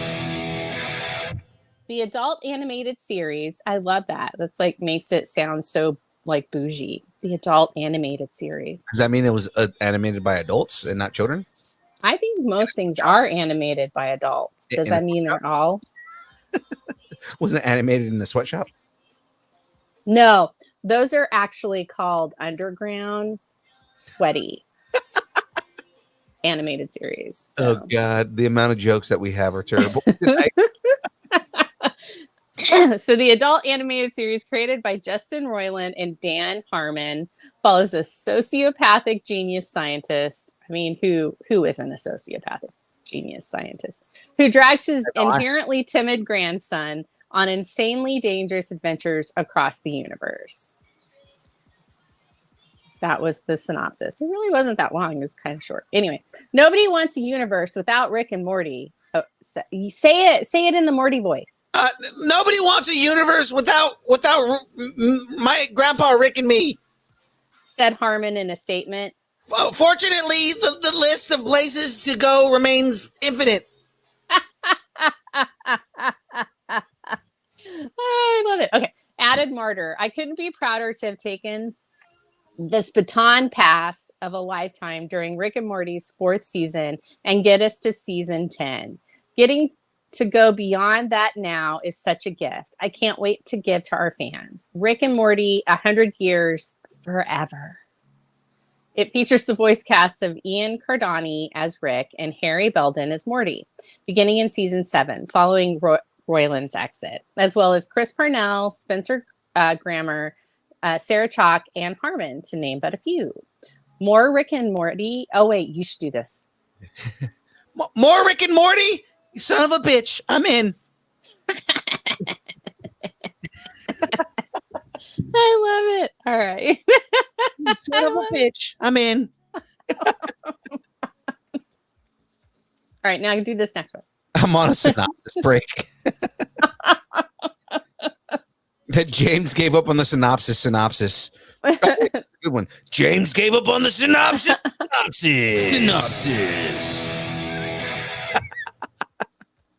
All right, let's go ahead and move on to the next story here. You think they'd like Snake Jazz? I mean, they are Cobra Kai. I mean, yeah, could be that. 3 new cast members have been added to the remainder of Cobra Kai's 6th and final season at Netflix. When part 2 premieres on November 15th, we will see Louis Tan, Patrick Lewis, and Raina Vallandigham. Vallandigham. In her acting debut. Tan will play Sensei Wolf. Lewis will play Axel Kovacevic. Okay. Yeah, I would say Kovacevic. Yeah. And Vallandigham will play Zara Malik. Louis Tan, I'm kind of excited for because I feel like he's needed more since Mortal Kombat. But all right, we've got an synopsis here. Another one. You said that I could do this, so I'm doing it.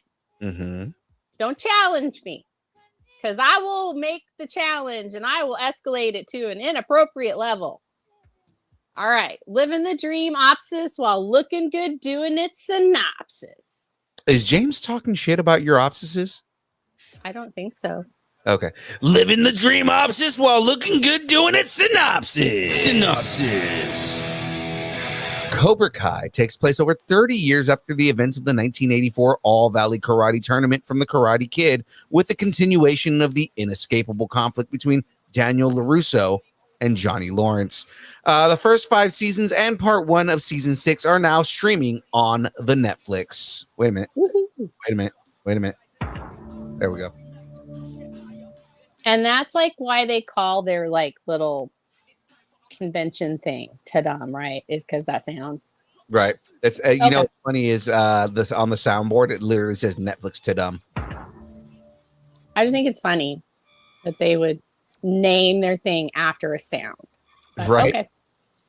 Okay. It's like when Prince became the symbol, nobody knew how to pronounce it, so they just continued calling him Prince.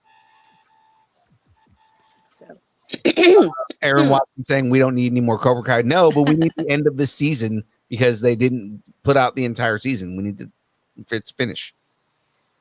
Yeah, they have to finish what they started. Right. Because if they don't, then they're like lost. Exactly. So let's move on. Move on to the next story here. These period parties are getting out of hand. I love it. I want to have one. Anyway, Mike Flanagan is developing another Stephen King project with an 8-episode series adaptation of Carrie for Amazon. Flanagan is the director behind other King projects such as Dr. Sleep, Gerald's Game, and Life of Chuck. He is also working on an adaptation of The Dark Tower. Dude needs to find another author that he really likes. Yeah, but we also do need a good version of The Dark Tower because I agree. He does very good work. I'm Yeah, not saying that. I'm just saying that maybe for his mental health. like Maybe, move on to Byron for a little while. Lord Byron. Yeah. God. Maybe, Portrait of Dorian Gray. That's Oscar Wilde. Live it up. All right. I do have a synopsis. Okay. I swear not every single one of these stories has a synopsis, okay? It's more than we've had in a while, so I'm happy with it. It's always the quiet one's opsis. She is in her feelings, synopsis. It's always the quiet one's opsis. She is in her feelings. Synopsis. Carrie tells the story of a shy and awkward high school girl, Carrie White, who was relentlessly bullied by her classmates and tormented by her fanatically religious mother, Margaret. And I mean, who isn't? As she is going through this and is feeling isolated and misunderstood, Carrie discovers that she has telekinetic powers. When a cruel prank is played on her at the school's prom, that's hard to say, Carrie snaps, unleashing her pent-up rage and using her powers to exact a devastating and deadly revenge on her tormentors and the town. The story's climactic porn scene. Porn scene. Yep. Too. And that's a different movie. The story's climactic prom scene is one of the most iconic in horror literature, and it highlights how unchecked emotional trauma can lead to catastrophic results. The first film adaptation of the book came from director Brian De Palma in 1976. That was followed by The Rage Carrie 2 in 2002. And then there was a 2013 remake that starred Chloe Grace Moretz and Julianne Moore. So is Carrie ripe for the TV treatment? I mean, if they're going to be doing it, it should be, hopefully it's like closer to the book as far as adaptation goes. Yeah. Because doesn't Carrie, doesn't she have The Shining? Maybe.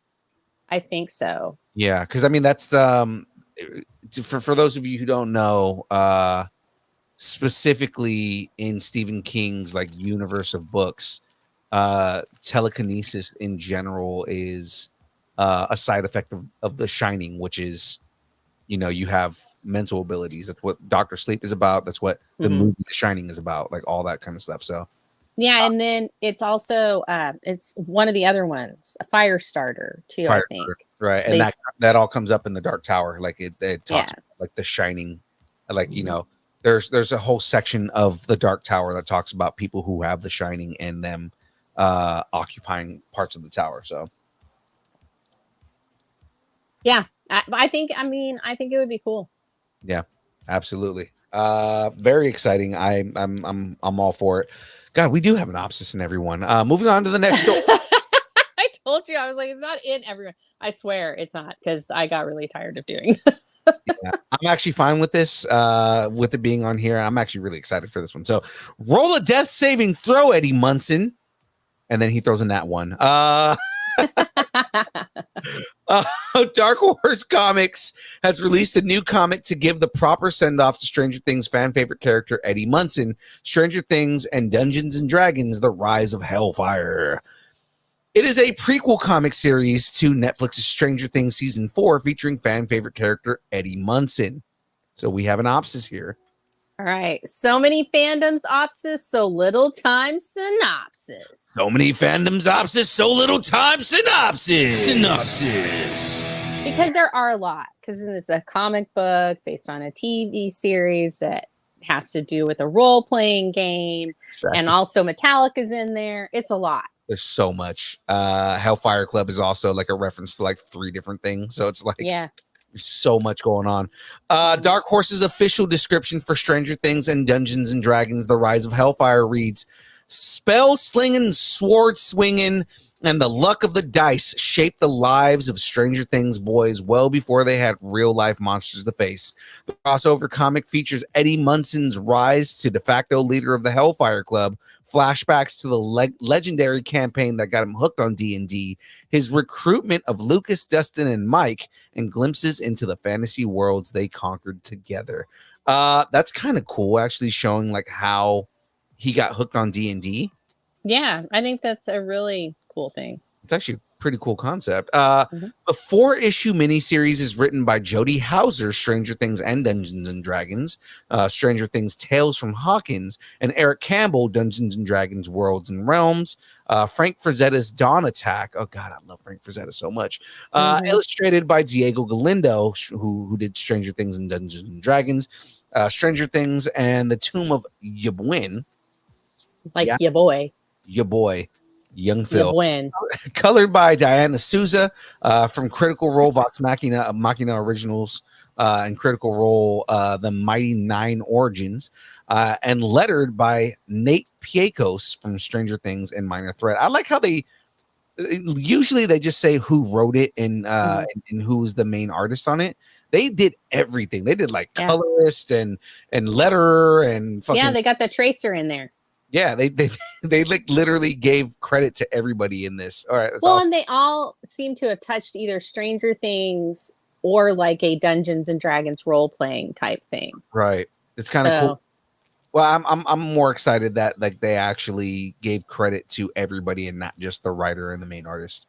Oh yeah, absolutely. But I just love that they also incorporated people that have worked with the genres before. So. Right.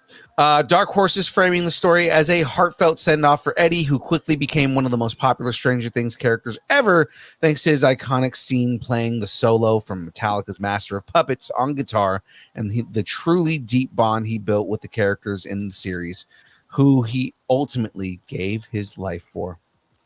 Issue number 1. Oops, sorry. I don't know Eddie at all. I stopped after season 1. What season did you stop at? After season 1. Oh, you got to keep watching it. Eddie's awesome. He's a great character. I'm sure he's delightful. I'm sure it's very delightful. But no, I lived through most of it, so I'm not doing it again. Issue number 1 arrives in winter of 2025. I'm in my grumpy old woman phase. Yeah, I see. That is it for the headlines. Let's jump into the download and get into the more serious news. Yeah, really serious, this one. We're going commando for this next story. Yeah, I'm already going commando. We're fine. Our day.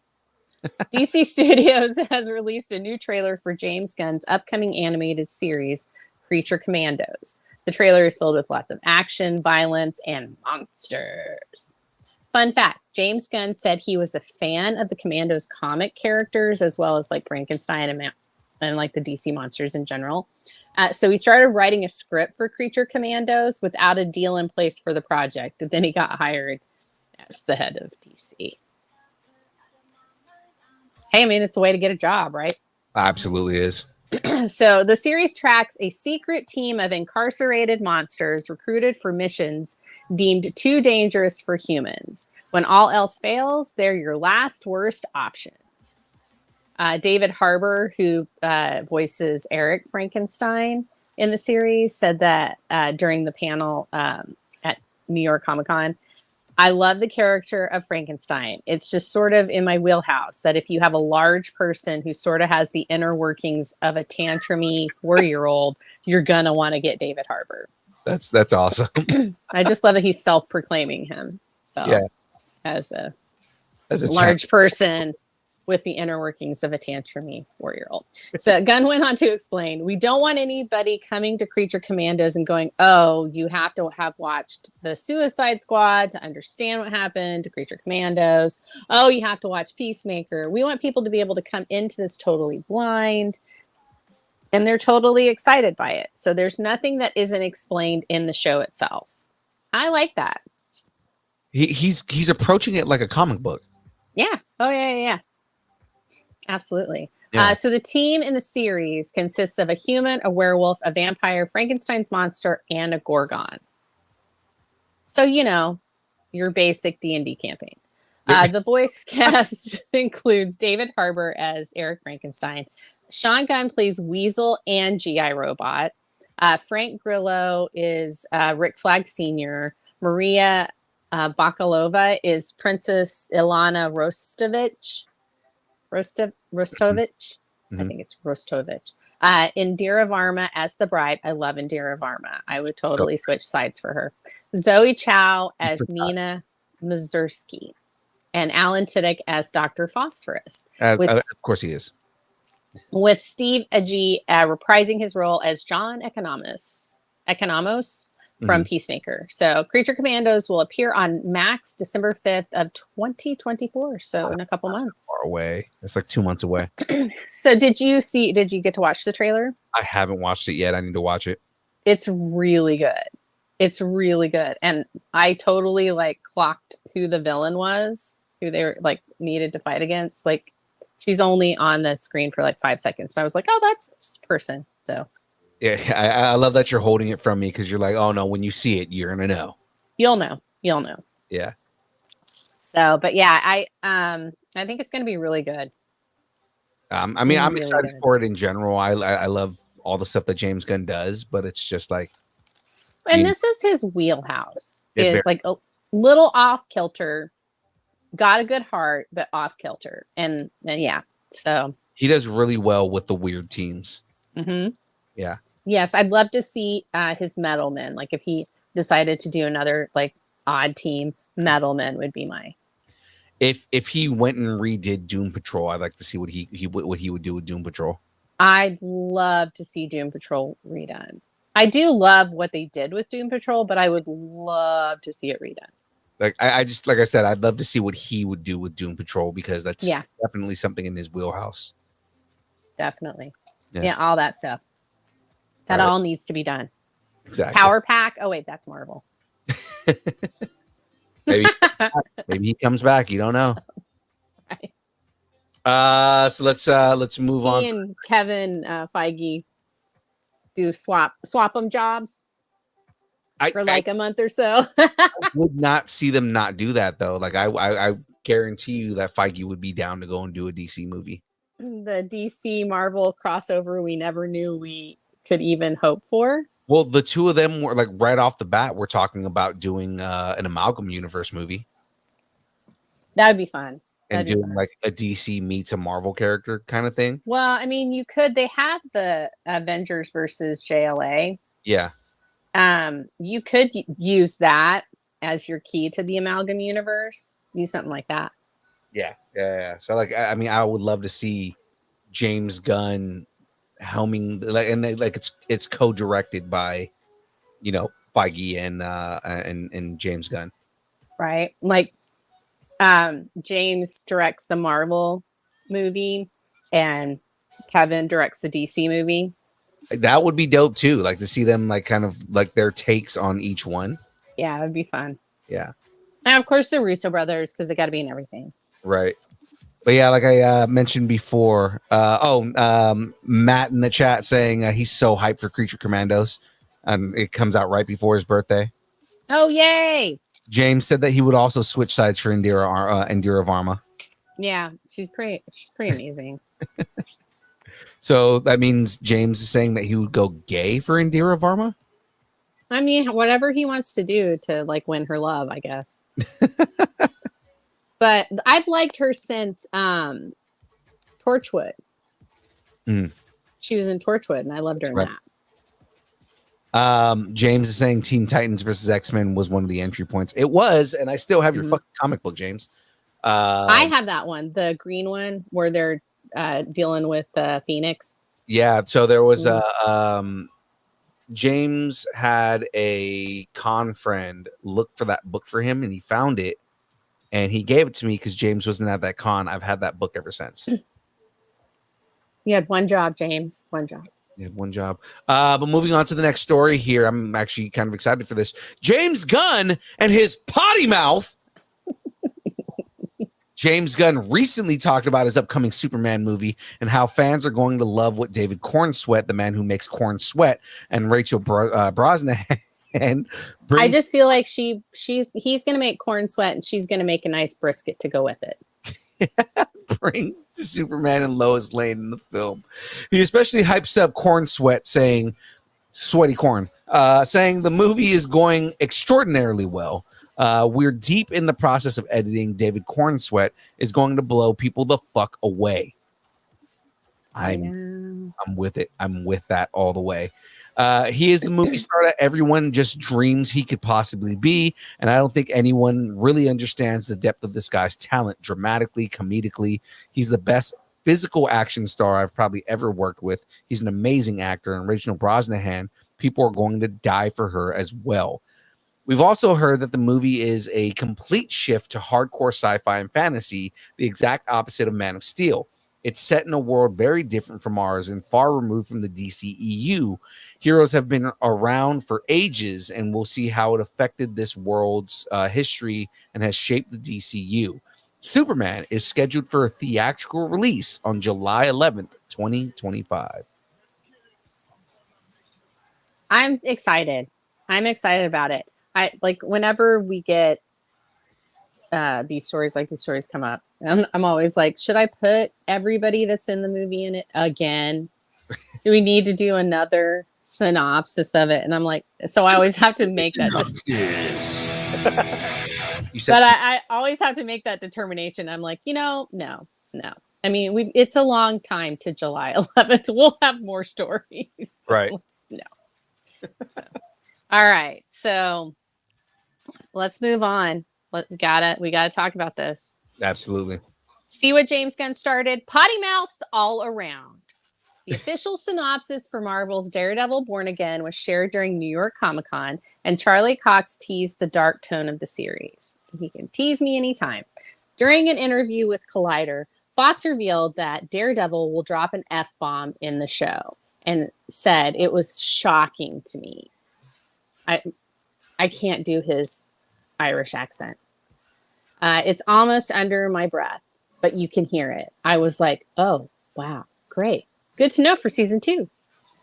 He went on to talk about the tone, saying, we're continuing the darkness of the first series on Netflix. It's going to be that dark and that intense. We worked our butts off to make it that way. So we're excited about it because of that. As far as I'm concerned, the biggest question that I get asked the most is it going to be dark like the original series? And the answer to that is a definite yes. It is dark. It is crazy. We do some things that are definitely a first for Disney Plus. So I think full frontal nudity in men, I think would be a first for Disney Plus. Oh, God. You're just really hoping for Disney to show off Cox. It's out there somewhere.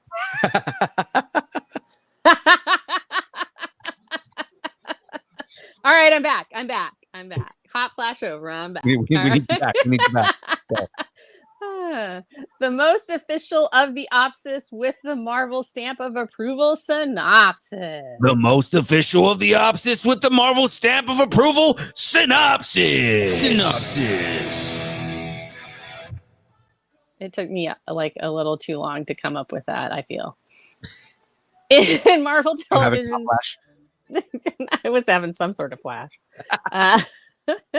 In Marvel Television's Daredevil Born Again, Matt Murdock, Charlie Cox, a blind lawyer with heightened abilities, is fighting for justice through his bustling law firm while former mob boss Vincent D'Onofrio, pursues his own political endeavors in New York.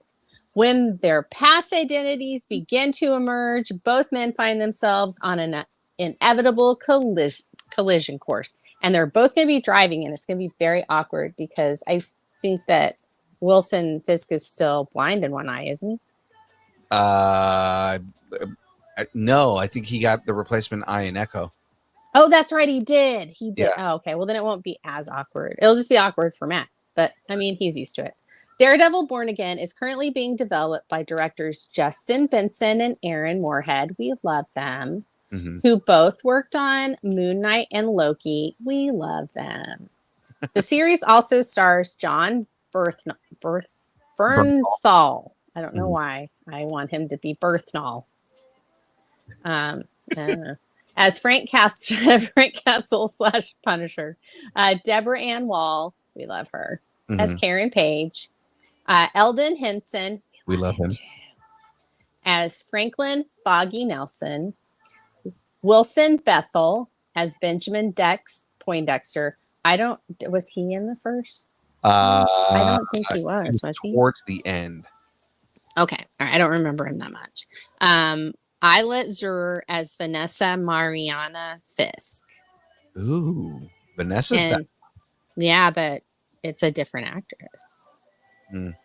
The cast also includes Margarita Laviva, yeah. Laviva, Michael Gandolfini. I wonder who he's playing. I want to know who he's playing too. You think he's playing a Sopranos character? I think he's playing. He's totally playing. It's the cousin of the New Jersey guy. Yeah, and he works That's on it. Wilson Fisk. Yeah, there you go. Janaea Walton, Artie Froshan, Jeremy Earl, and more. I wonder if Paul Walter Hauser is going to be in it, because he's in everything. Because he's in everything. Marvel's Daredevil Born Again series kicks off March 4th, 2025 on Disney Plus. That's not that far away. March 4th, 2025. I know. I think we'll just be getting over Agatha all along. All right. Let's go. I'm so ready for all this. I am so excited. I cannot wait to see Charlie Cox in the red outfit and out of it. Yes. I mean, they're going to have a shirtless scene at least once. An episode. Once an episode. The man is blind. He don't know where his shirts are. Make him work for it. So, I lost my shirt again. Darn it, and I'm blind, so I can't even tell where it is. It's going to take me 30 minutes to get this shirt off. It's going to take me this entire episode to find my shirt. What is it? And this shirtless scene is for @FrayGirl. It's going to be at least one episode where he's like, like super cut up and it's just like half a shirt. And it's just like his like you're getting some underboob from the pecs and just a shit ton of six pack. Yeah, there you go. And it'll be like a little thing that like a neon will flash for FrayGirl. For FrayGirl. Or what it'll say is like there'll be a little flash on the bottom of the screen that'll just say the Fray and it's for you. Yeah. Yeah. He might say, "Oh, my shirt is frayed," and I'll be like, "Yeah, that's the code word." All right, we've beaten that to death. We have. I'm looking at what James is saying. We've got Poindexter on the violin, and Louie and Gilbert will be joining in. We've got Booger Presley on the mean guitar, and a rap by little old me and Lamar. Oh snap! Anyways, moving into the next story. Wait, is the KEVIN related to the HERBIE?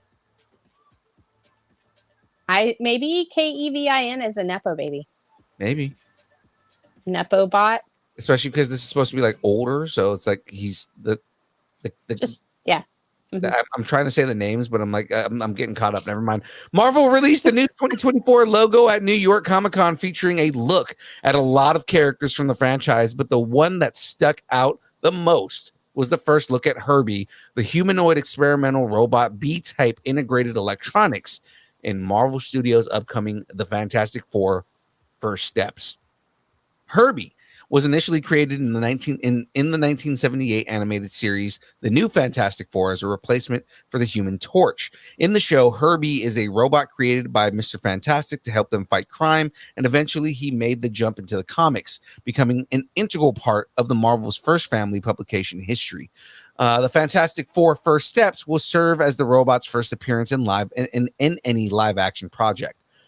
The Fantastic Four First Steps is set in the 60s in an alternate reality version of New York City. It stars Pedro Pascal as Reed Richards, Vanessa Kirby as Sue Storm, aka the Invisible Woman, Eben Moss Bacharach as Ben Grimm, aka The Thing.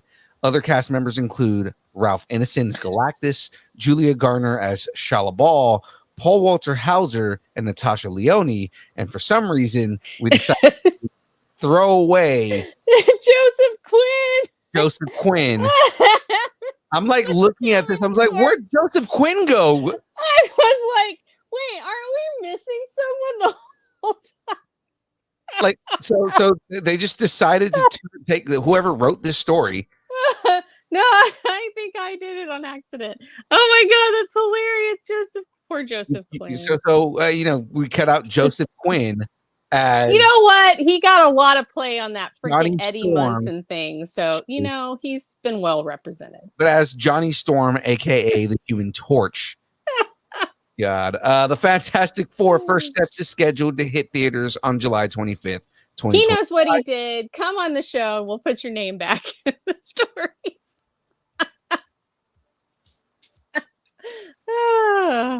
All right.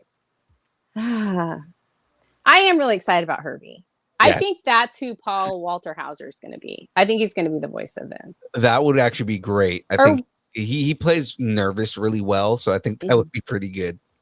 There wasn't there somebody else that said that they got hired for a Marvel thing, some like older. I'm not sure. Third Rock from the Sun. From the Sun. The guy that the older John, not John. I wanted to say John Larroquette, but it's not John Larroquette. John Lithgow. John Lithgow. Didn't he say something about that? About maybe it wasn't him. Anyway, never mind. I'm going down a rabbit hole of my own making and creation. Let's move on before I all right buy an apartment there. Yeah, let's move on. Good dates are hard to find. And what comes as no surprise, Marvel Studios' Blade won't be coming out on November 7th, 2025. Instead, Disney is claiming 20th Century Studios' Predator Badlands for that slot. The reboot of the Wesley Snipes Marvel movie was first announced. We're just going to go on a little trip down memory lane. Yeah. Or bitter boulevard. Definitely bitter boulevard. Right. Yeah. The reboot of the Wesley Snipes Marvel movie was first announced at San Diego Comic-Con in 2019 with Mahershala Ali starring. Everything was looking good until the project hit delay after delay. I mean, production and development were delayed by a global pandemic and a couple of industry strikes. The project saw 2 directors exit. First, Bassam Tariq, who was eyeing a fall 2022 start, and then Jan Damange. There have been multiple scripts and new directions, but nothing concrete moving it forward. For Marvel boss Kevin Feige, it's important to make the best Blade movie ever. The studio won't make the movie until they've cracked a great script. So that may be why. But in the meantime, Snipes had a cameo as Blade in the highest grossing R-rated movie of all time, Marvel Studios' Deadpool and Wolverine.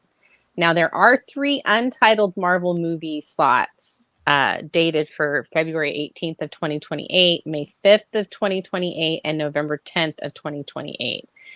So, I mean, it could be one of those slots will be filled with everyone's favorite grumpy neighborhood daywalker.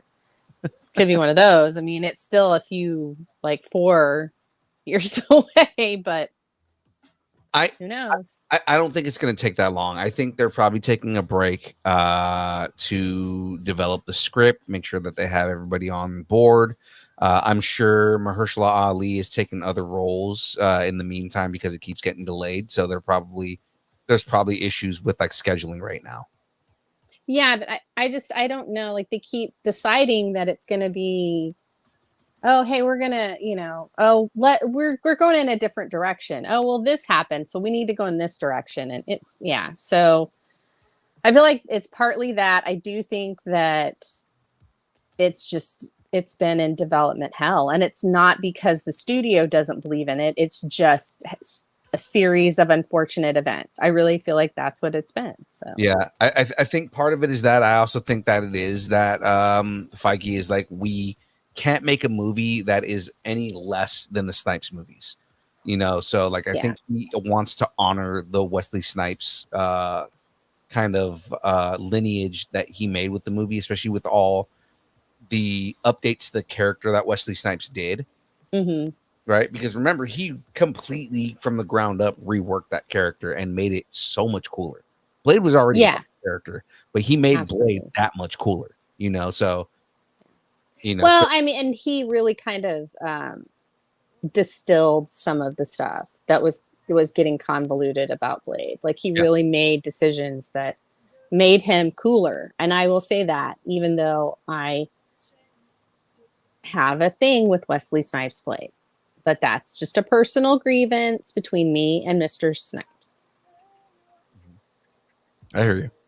But I mean, So, like, you know, he did a good job, and the movies are good. So. like the way they reworked Whistler, you know, because Mhm. Whistler was not the character that we got in the movies, right? Like Whistler in the comic books was very different from the Whistler movies, and the way that they did it, instead of him being just kind of like, you know, this dude who was on the side, he became his mentor and like damn near his father, and it's like that made that relationship that they created between Blade and Whistler made the movie that much better. Yeah. You No, know, made the absolutely. character that much better, you know. So like, yeah, there's so much that they did. Who would play Whistler now? I don't know, because we don't have Chris Christopherson anymore. No. And we don't even have a Carradine. Yeah, no, Dave Carradine passed away too. Yeah. So what the shit? Okay. Well. But then again, like you can do what you did with Chris Christopherson. It doesn't have to be somebody who's like super action, you know, oriented. You get a dude who basically just kind of like limps around and is like, I used to be a badass, now I'm old and broken. But yeah, before. Yeah, I feel like that's what they tried to do with Harrison Ford. Yeah. They were like, look, you're just gonna wear a suit. You're basically gonna be the president. Just play the president. You've done that many times. Oh, and by the way, you're gonna turn into a red rage-filled monster at some point. It'll be fine. I loved his reaction to that. Was like, what do you mean? I don't understand what the hell you're talking about. What do you mean I'm turning into a red monster? He's like real life Ron Swanson, I feel like. He kind of is. Yeah. Like he was a carpenter. He was like that. That's what he did. That's how he met Lucas. He was like installing like cabinets for him or something. And I don't even know if that's true. So don't start spreading that around, people. I have no idea. I vaguely remember somebody talking about that. Well, but no, was working on when he originally found him, he was working on set pieces for THX. Oh, okay. All right. I knew it was something like that. He met him through carpentry. Right. And now is like the wildly successful actors. Right. Because remember, so what it was, he met him on set building for THX, and then he cast him in American Graffiti. Mm-hmm. Mm-hmm. And then the role in American Graffiti is what led him to say, well, I'm doing the Star Wars movie, so I want you to be in it. Well, no, he was there to read. He was just there to help them read through it. He was going to do production. He wasn't going to be in it. And then he was like, well, this is weird. I don't understand. And they liked the chemistry between him and Mark Hamill or something. I don't know. There are so many hours of behind the scenes shit about this, and I don't know why we're talking about it anymore. And I apologize for getting us on Harrison Ford and Red Rage Monster. All right. Well, let's move on to the next story here. To another Red Rage Monster.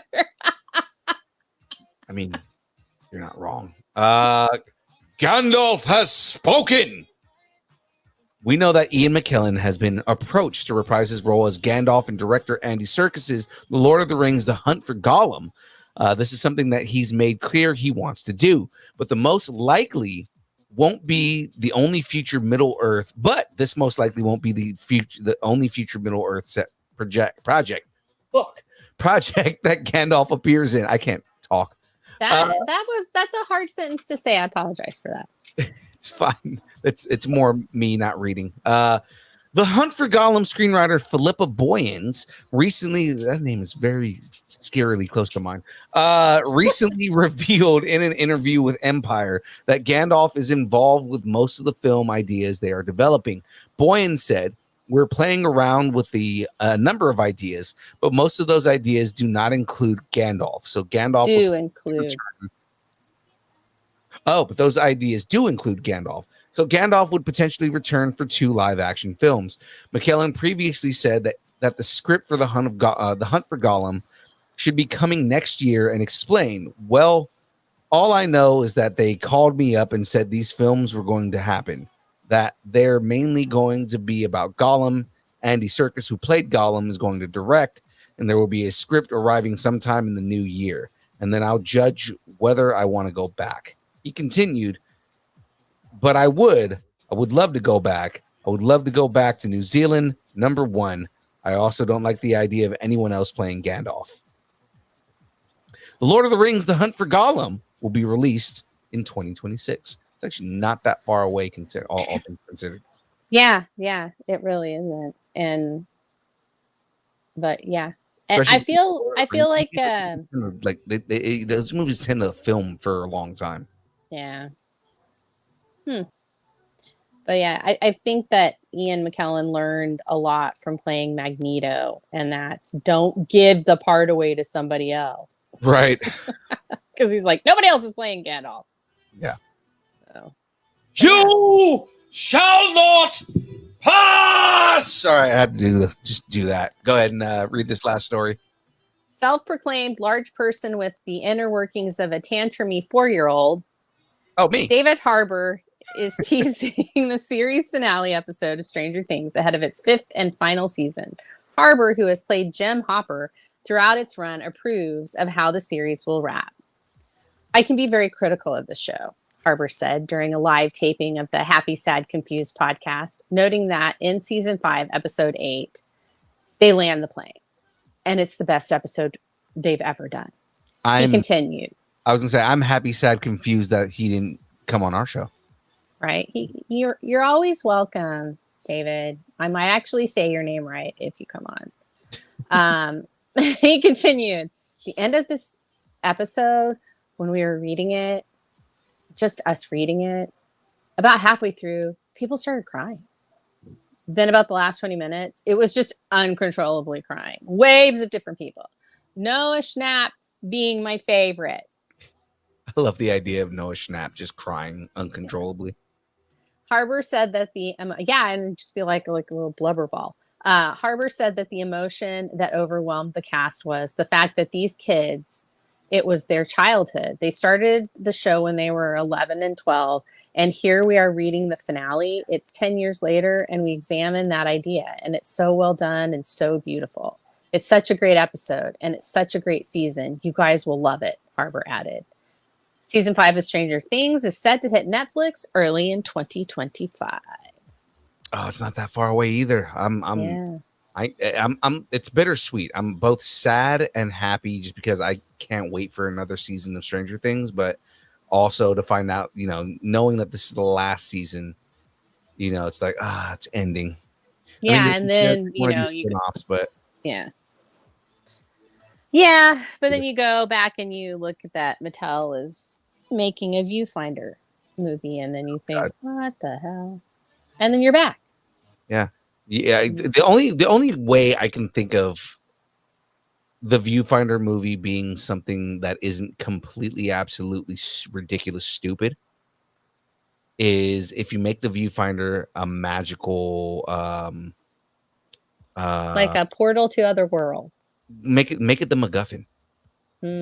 Right. So it is the magical MacGuffin. Like you find a enchanted viewfinder, and kind of how you said, like you look through it, and then when you pull it down, you're in another world. That's Jumanji. Kind of, yeah. But then something happens like Dragon Ball style, and the thing like teleports away from you, and the whole movie is them trying to find the viewfinder so they can get back home. Oh, like the John Wick Dead versus Deadpool movie. Yes. Talk about MacGuffins, right? Because like half that movie is John Wick messing with my teleporter. There you go. Such a good movie. Not just because I was in it. I mean, like, it really was a good movie. It really was. I'm so glad that we got to sneak peek it on the channel because it was really good. If you haven't watched the final version of it, you've got to go on YouTube. It's up now. Go on YouTube. For those of you who are just listening to this later, YouTube, type in Deadpool versus John Wick. It's usually the second thing that comes up. It's the fan film made by Violet Films. So you'll see that pop up in there, and watch the entire film. It is great. It is worth it. It is really good. With the additional sound editing and the final scenes put in, it's definitely worth it. I love the way that we incorporated the scene that you wanted us to do. Yeah, the slap fight is my favorite, and it's so well placed. I'm so glad because it was such a multiversal joke, and it works perfectly. It was like, I like the other fight better. Let's go to this, and it's like the two of us like slap fighting, and then he slaps the living shit out of me, and I gotta immediately look at the camera and go, "Oh, daddy." And he goes, "Nope, we're going back to the other fight," and we go back to the other fight. No, it was so good. It was really good. I always have opinions. I always have opinions. So it was nice to see that, and to see that it came out well. That you guys sold it. Yeah, I had the idea, but you sold it. We got a lot of good feedback on it. I'm waiting for when people just start giving us negative feedback, because the minute we start getting negative feedback is when that movie's gonna blow the fuck up. Yeah. Did you watch this movie? This fucking movie sucks, and then everybody's like hate watching it. They went woke. I can't believe they went woke like that. Do we have any woke scenes in there? I don't think I'm sure somebody will complain about something and say, "Oh, they totally went woke," but it's like, I don't know if we have any like woke jokes in there. No, I don't think there are any. I might have a joke in there making fun of woke shit, but like the same way that Ryan Reynolds would make fun of a woke thing. Yeah, well, some people just don't have any sense of humor. Yeah, and none at all. What people should have, the best thing that anybody could have is our merch. Ladies and gentlemen, we've got merch, people. Clothing, shirts. Clothe thyself in our merchandise. Clothe thyself in our merchandise. Yes, ladies and gentlemen, we got merch. That is right. If you head over to, if you would like merch, we don't have hat, but we got shirts. Hat is owned by Ming Chen, who we're going to see next month.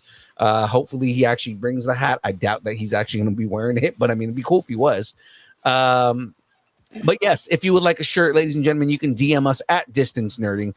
Tell us what your size, the size that you want. Get your shirt reserved. $20 if you're local to the Sacramento area. $25 if we got to ship it to you. We will send you the shirts. I have ideas. I know I want new shirts coming out soon. We just got to get the stuff made. Everything like that. Yeah.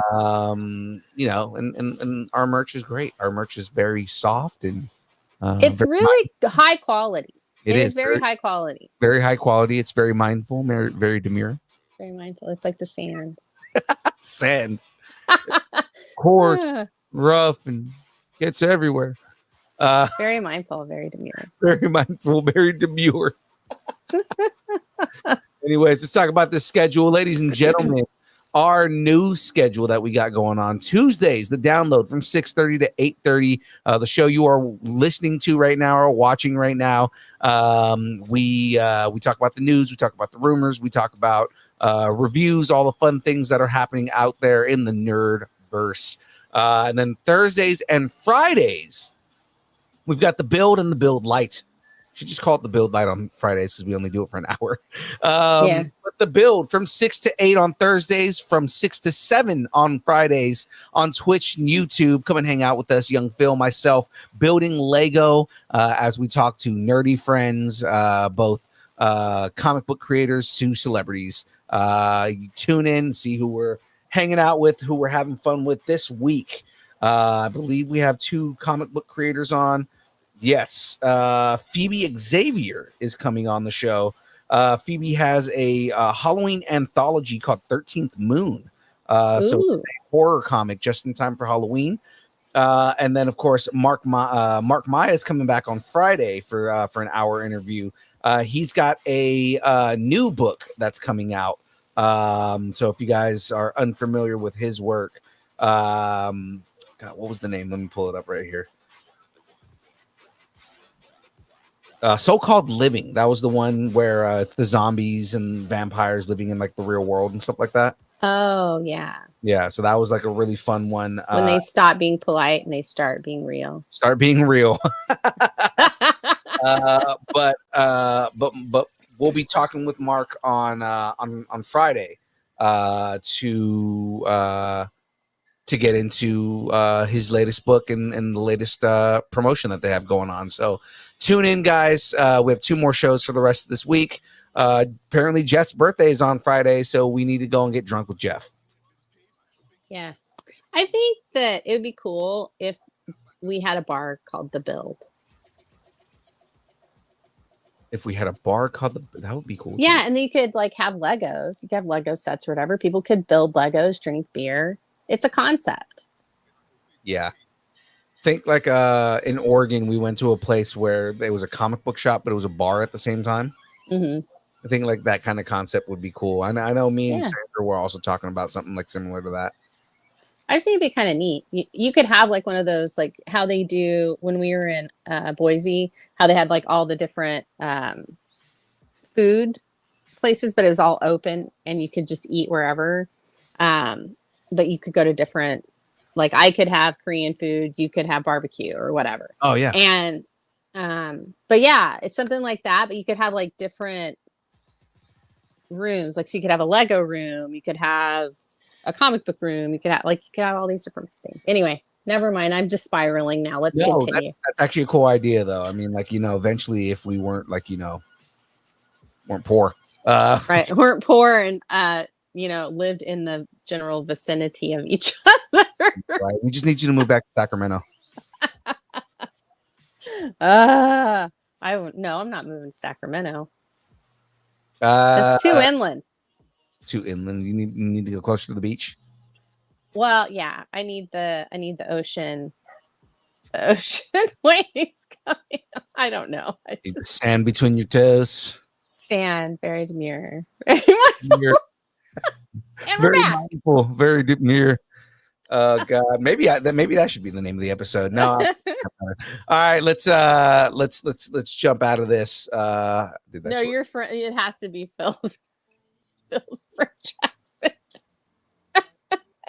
No, yeah. Phil's Oh really bad French accent. my god. My French accent. Oh. Okay, Pepe. Pepe Le Pew. Something. Really cancely rapey joke by a skunk. Something. Yes, because it's all about consent, and that cat never consents. Never. Oh God, terrible. All right, Frey, we need your pluggables before we go off the fucking rails and start talking about bad shit. I think we should just not have rails anymore. Let's just go railless. That was a joke I was going to make, but it would have made the show political, so let's just not. Yeah, let's not. Okay, so hi, I'm Frey. You can catch me here on Tuesdays. I sometimes do the Friday show.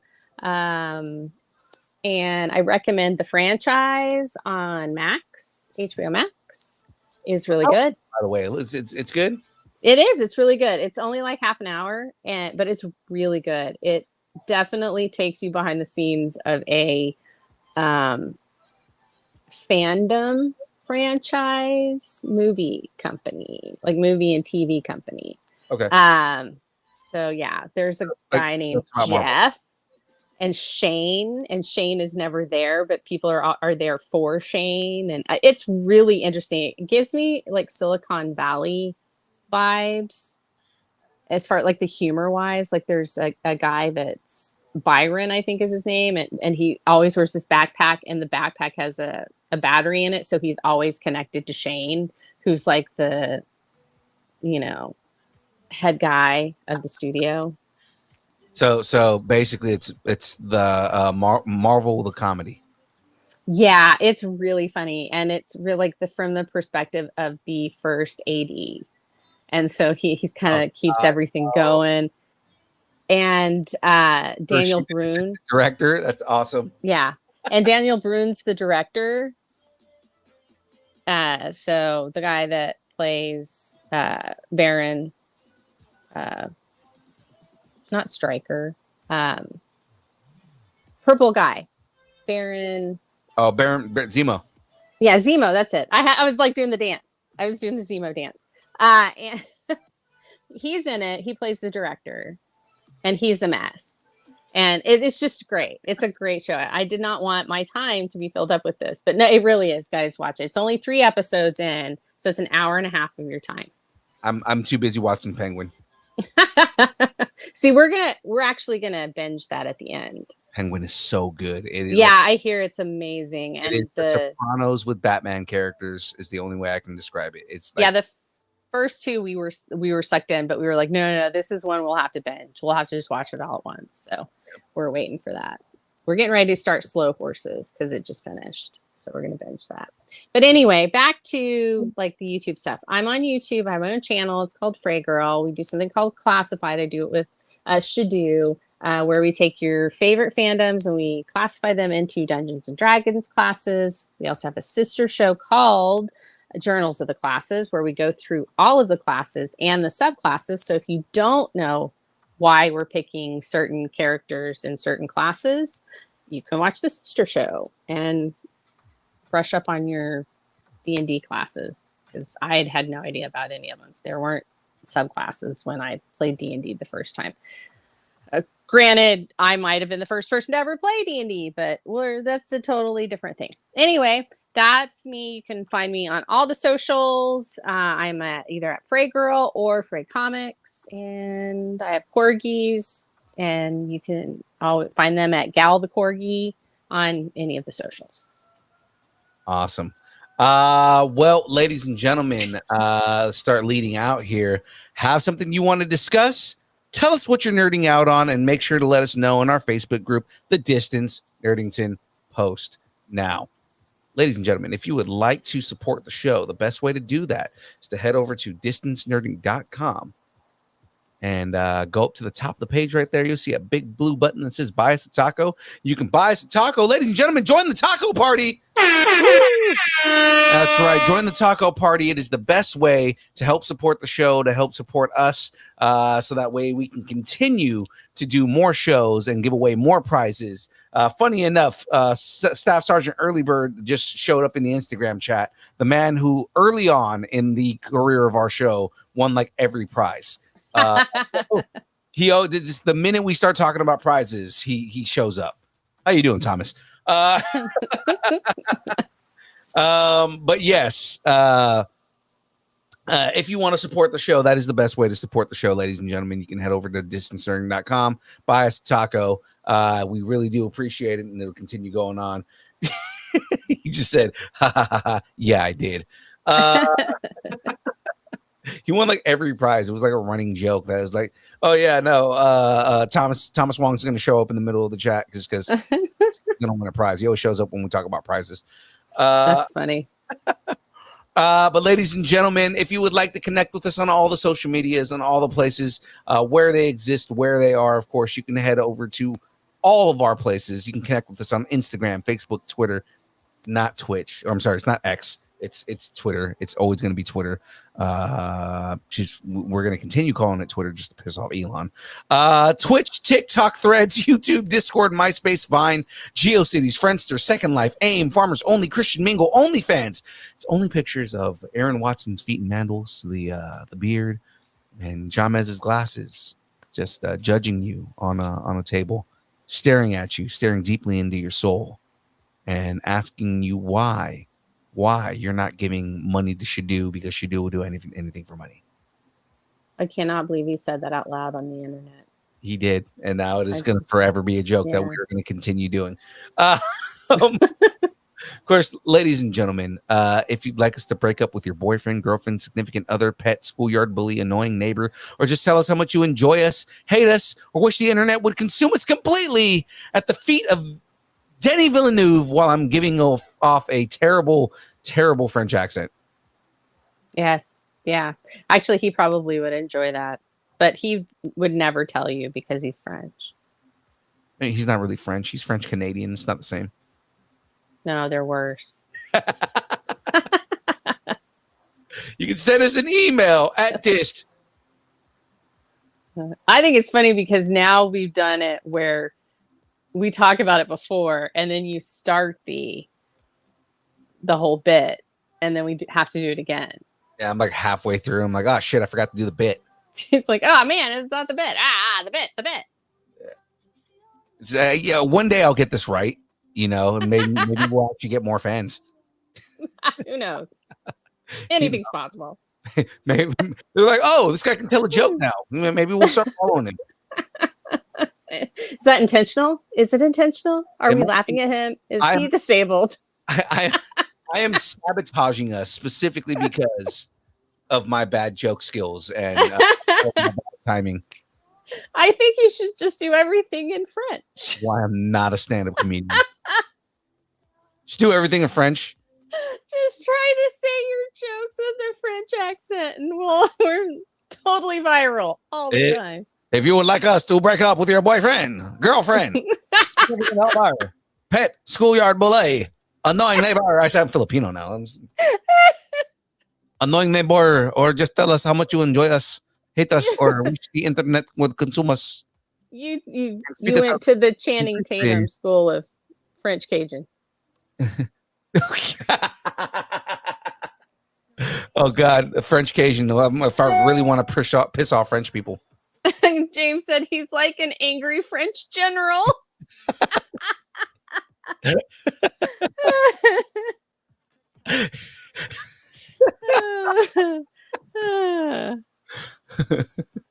Oh God. Send an email. At least Ants Nerding@AOL.com, and we will read it on the air. Oui. Merci, and keep nerding together. Oh, I got Sandra Betty to snort. We did. We won. We won. Oui. We hon. We hon. Honk.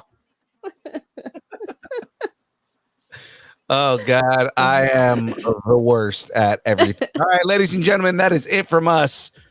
It's time for the dance party. But before I say dance party, of course, ladies and gentlemen, thanks, and keep nerding together.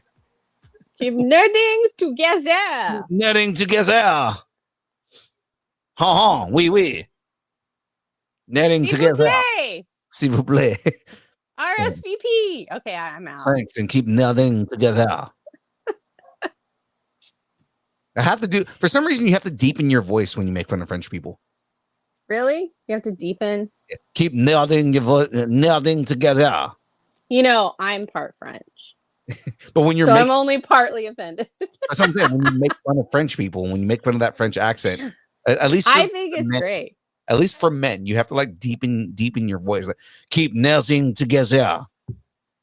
Yes. Yeah. No, but see, and I feel like women have to do that for British. Like your voice deepens when you do like a British accent. James said, and you're part offended. I'm part offended. The Bluey episode when Dad speaks French. Oh man. I'm gonna get back into the Blues now that I've finished all 15 of the Wheel of Time books. James, except he's not a French general, he's a French McDonald's apple pie maker. At least he didn't call you Mayor McCheese. God. Pavlova. All right. Pavlova. That is enough. We're done here, ladies and gentlemen. Let's get to this dance party.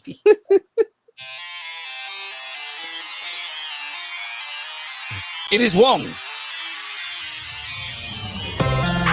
He wants to be in the throuple between Bohner and Madison. Of course he does. He definitely wants a boner. Aw, look Hey, at he's on the show. What in the jam is 5,000? I should put like white streaks in his hair. Should.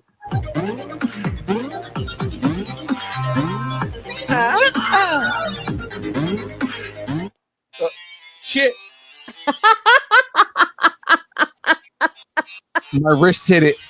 It's the perfect end to the perfect episode.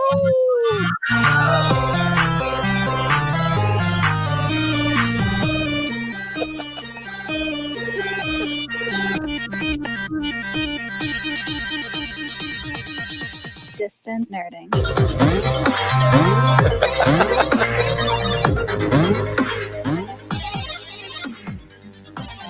Oh God. Okay, ladies and gentlemen, I'm just gonna add it in post. You guys get to see the live mess ups. We'll see everybody on Thursday.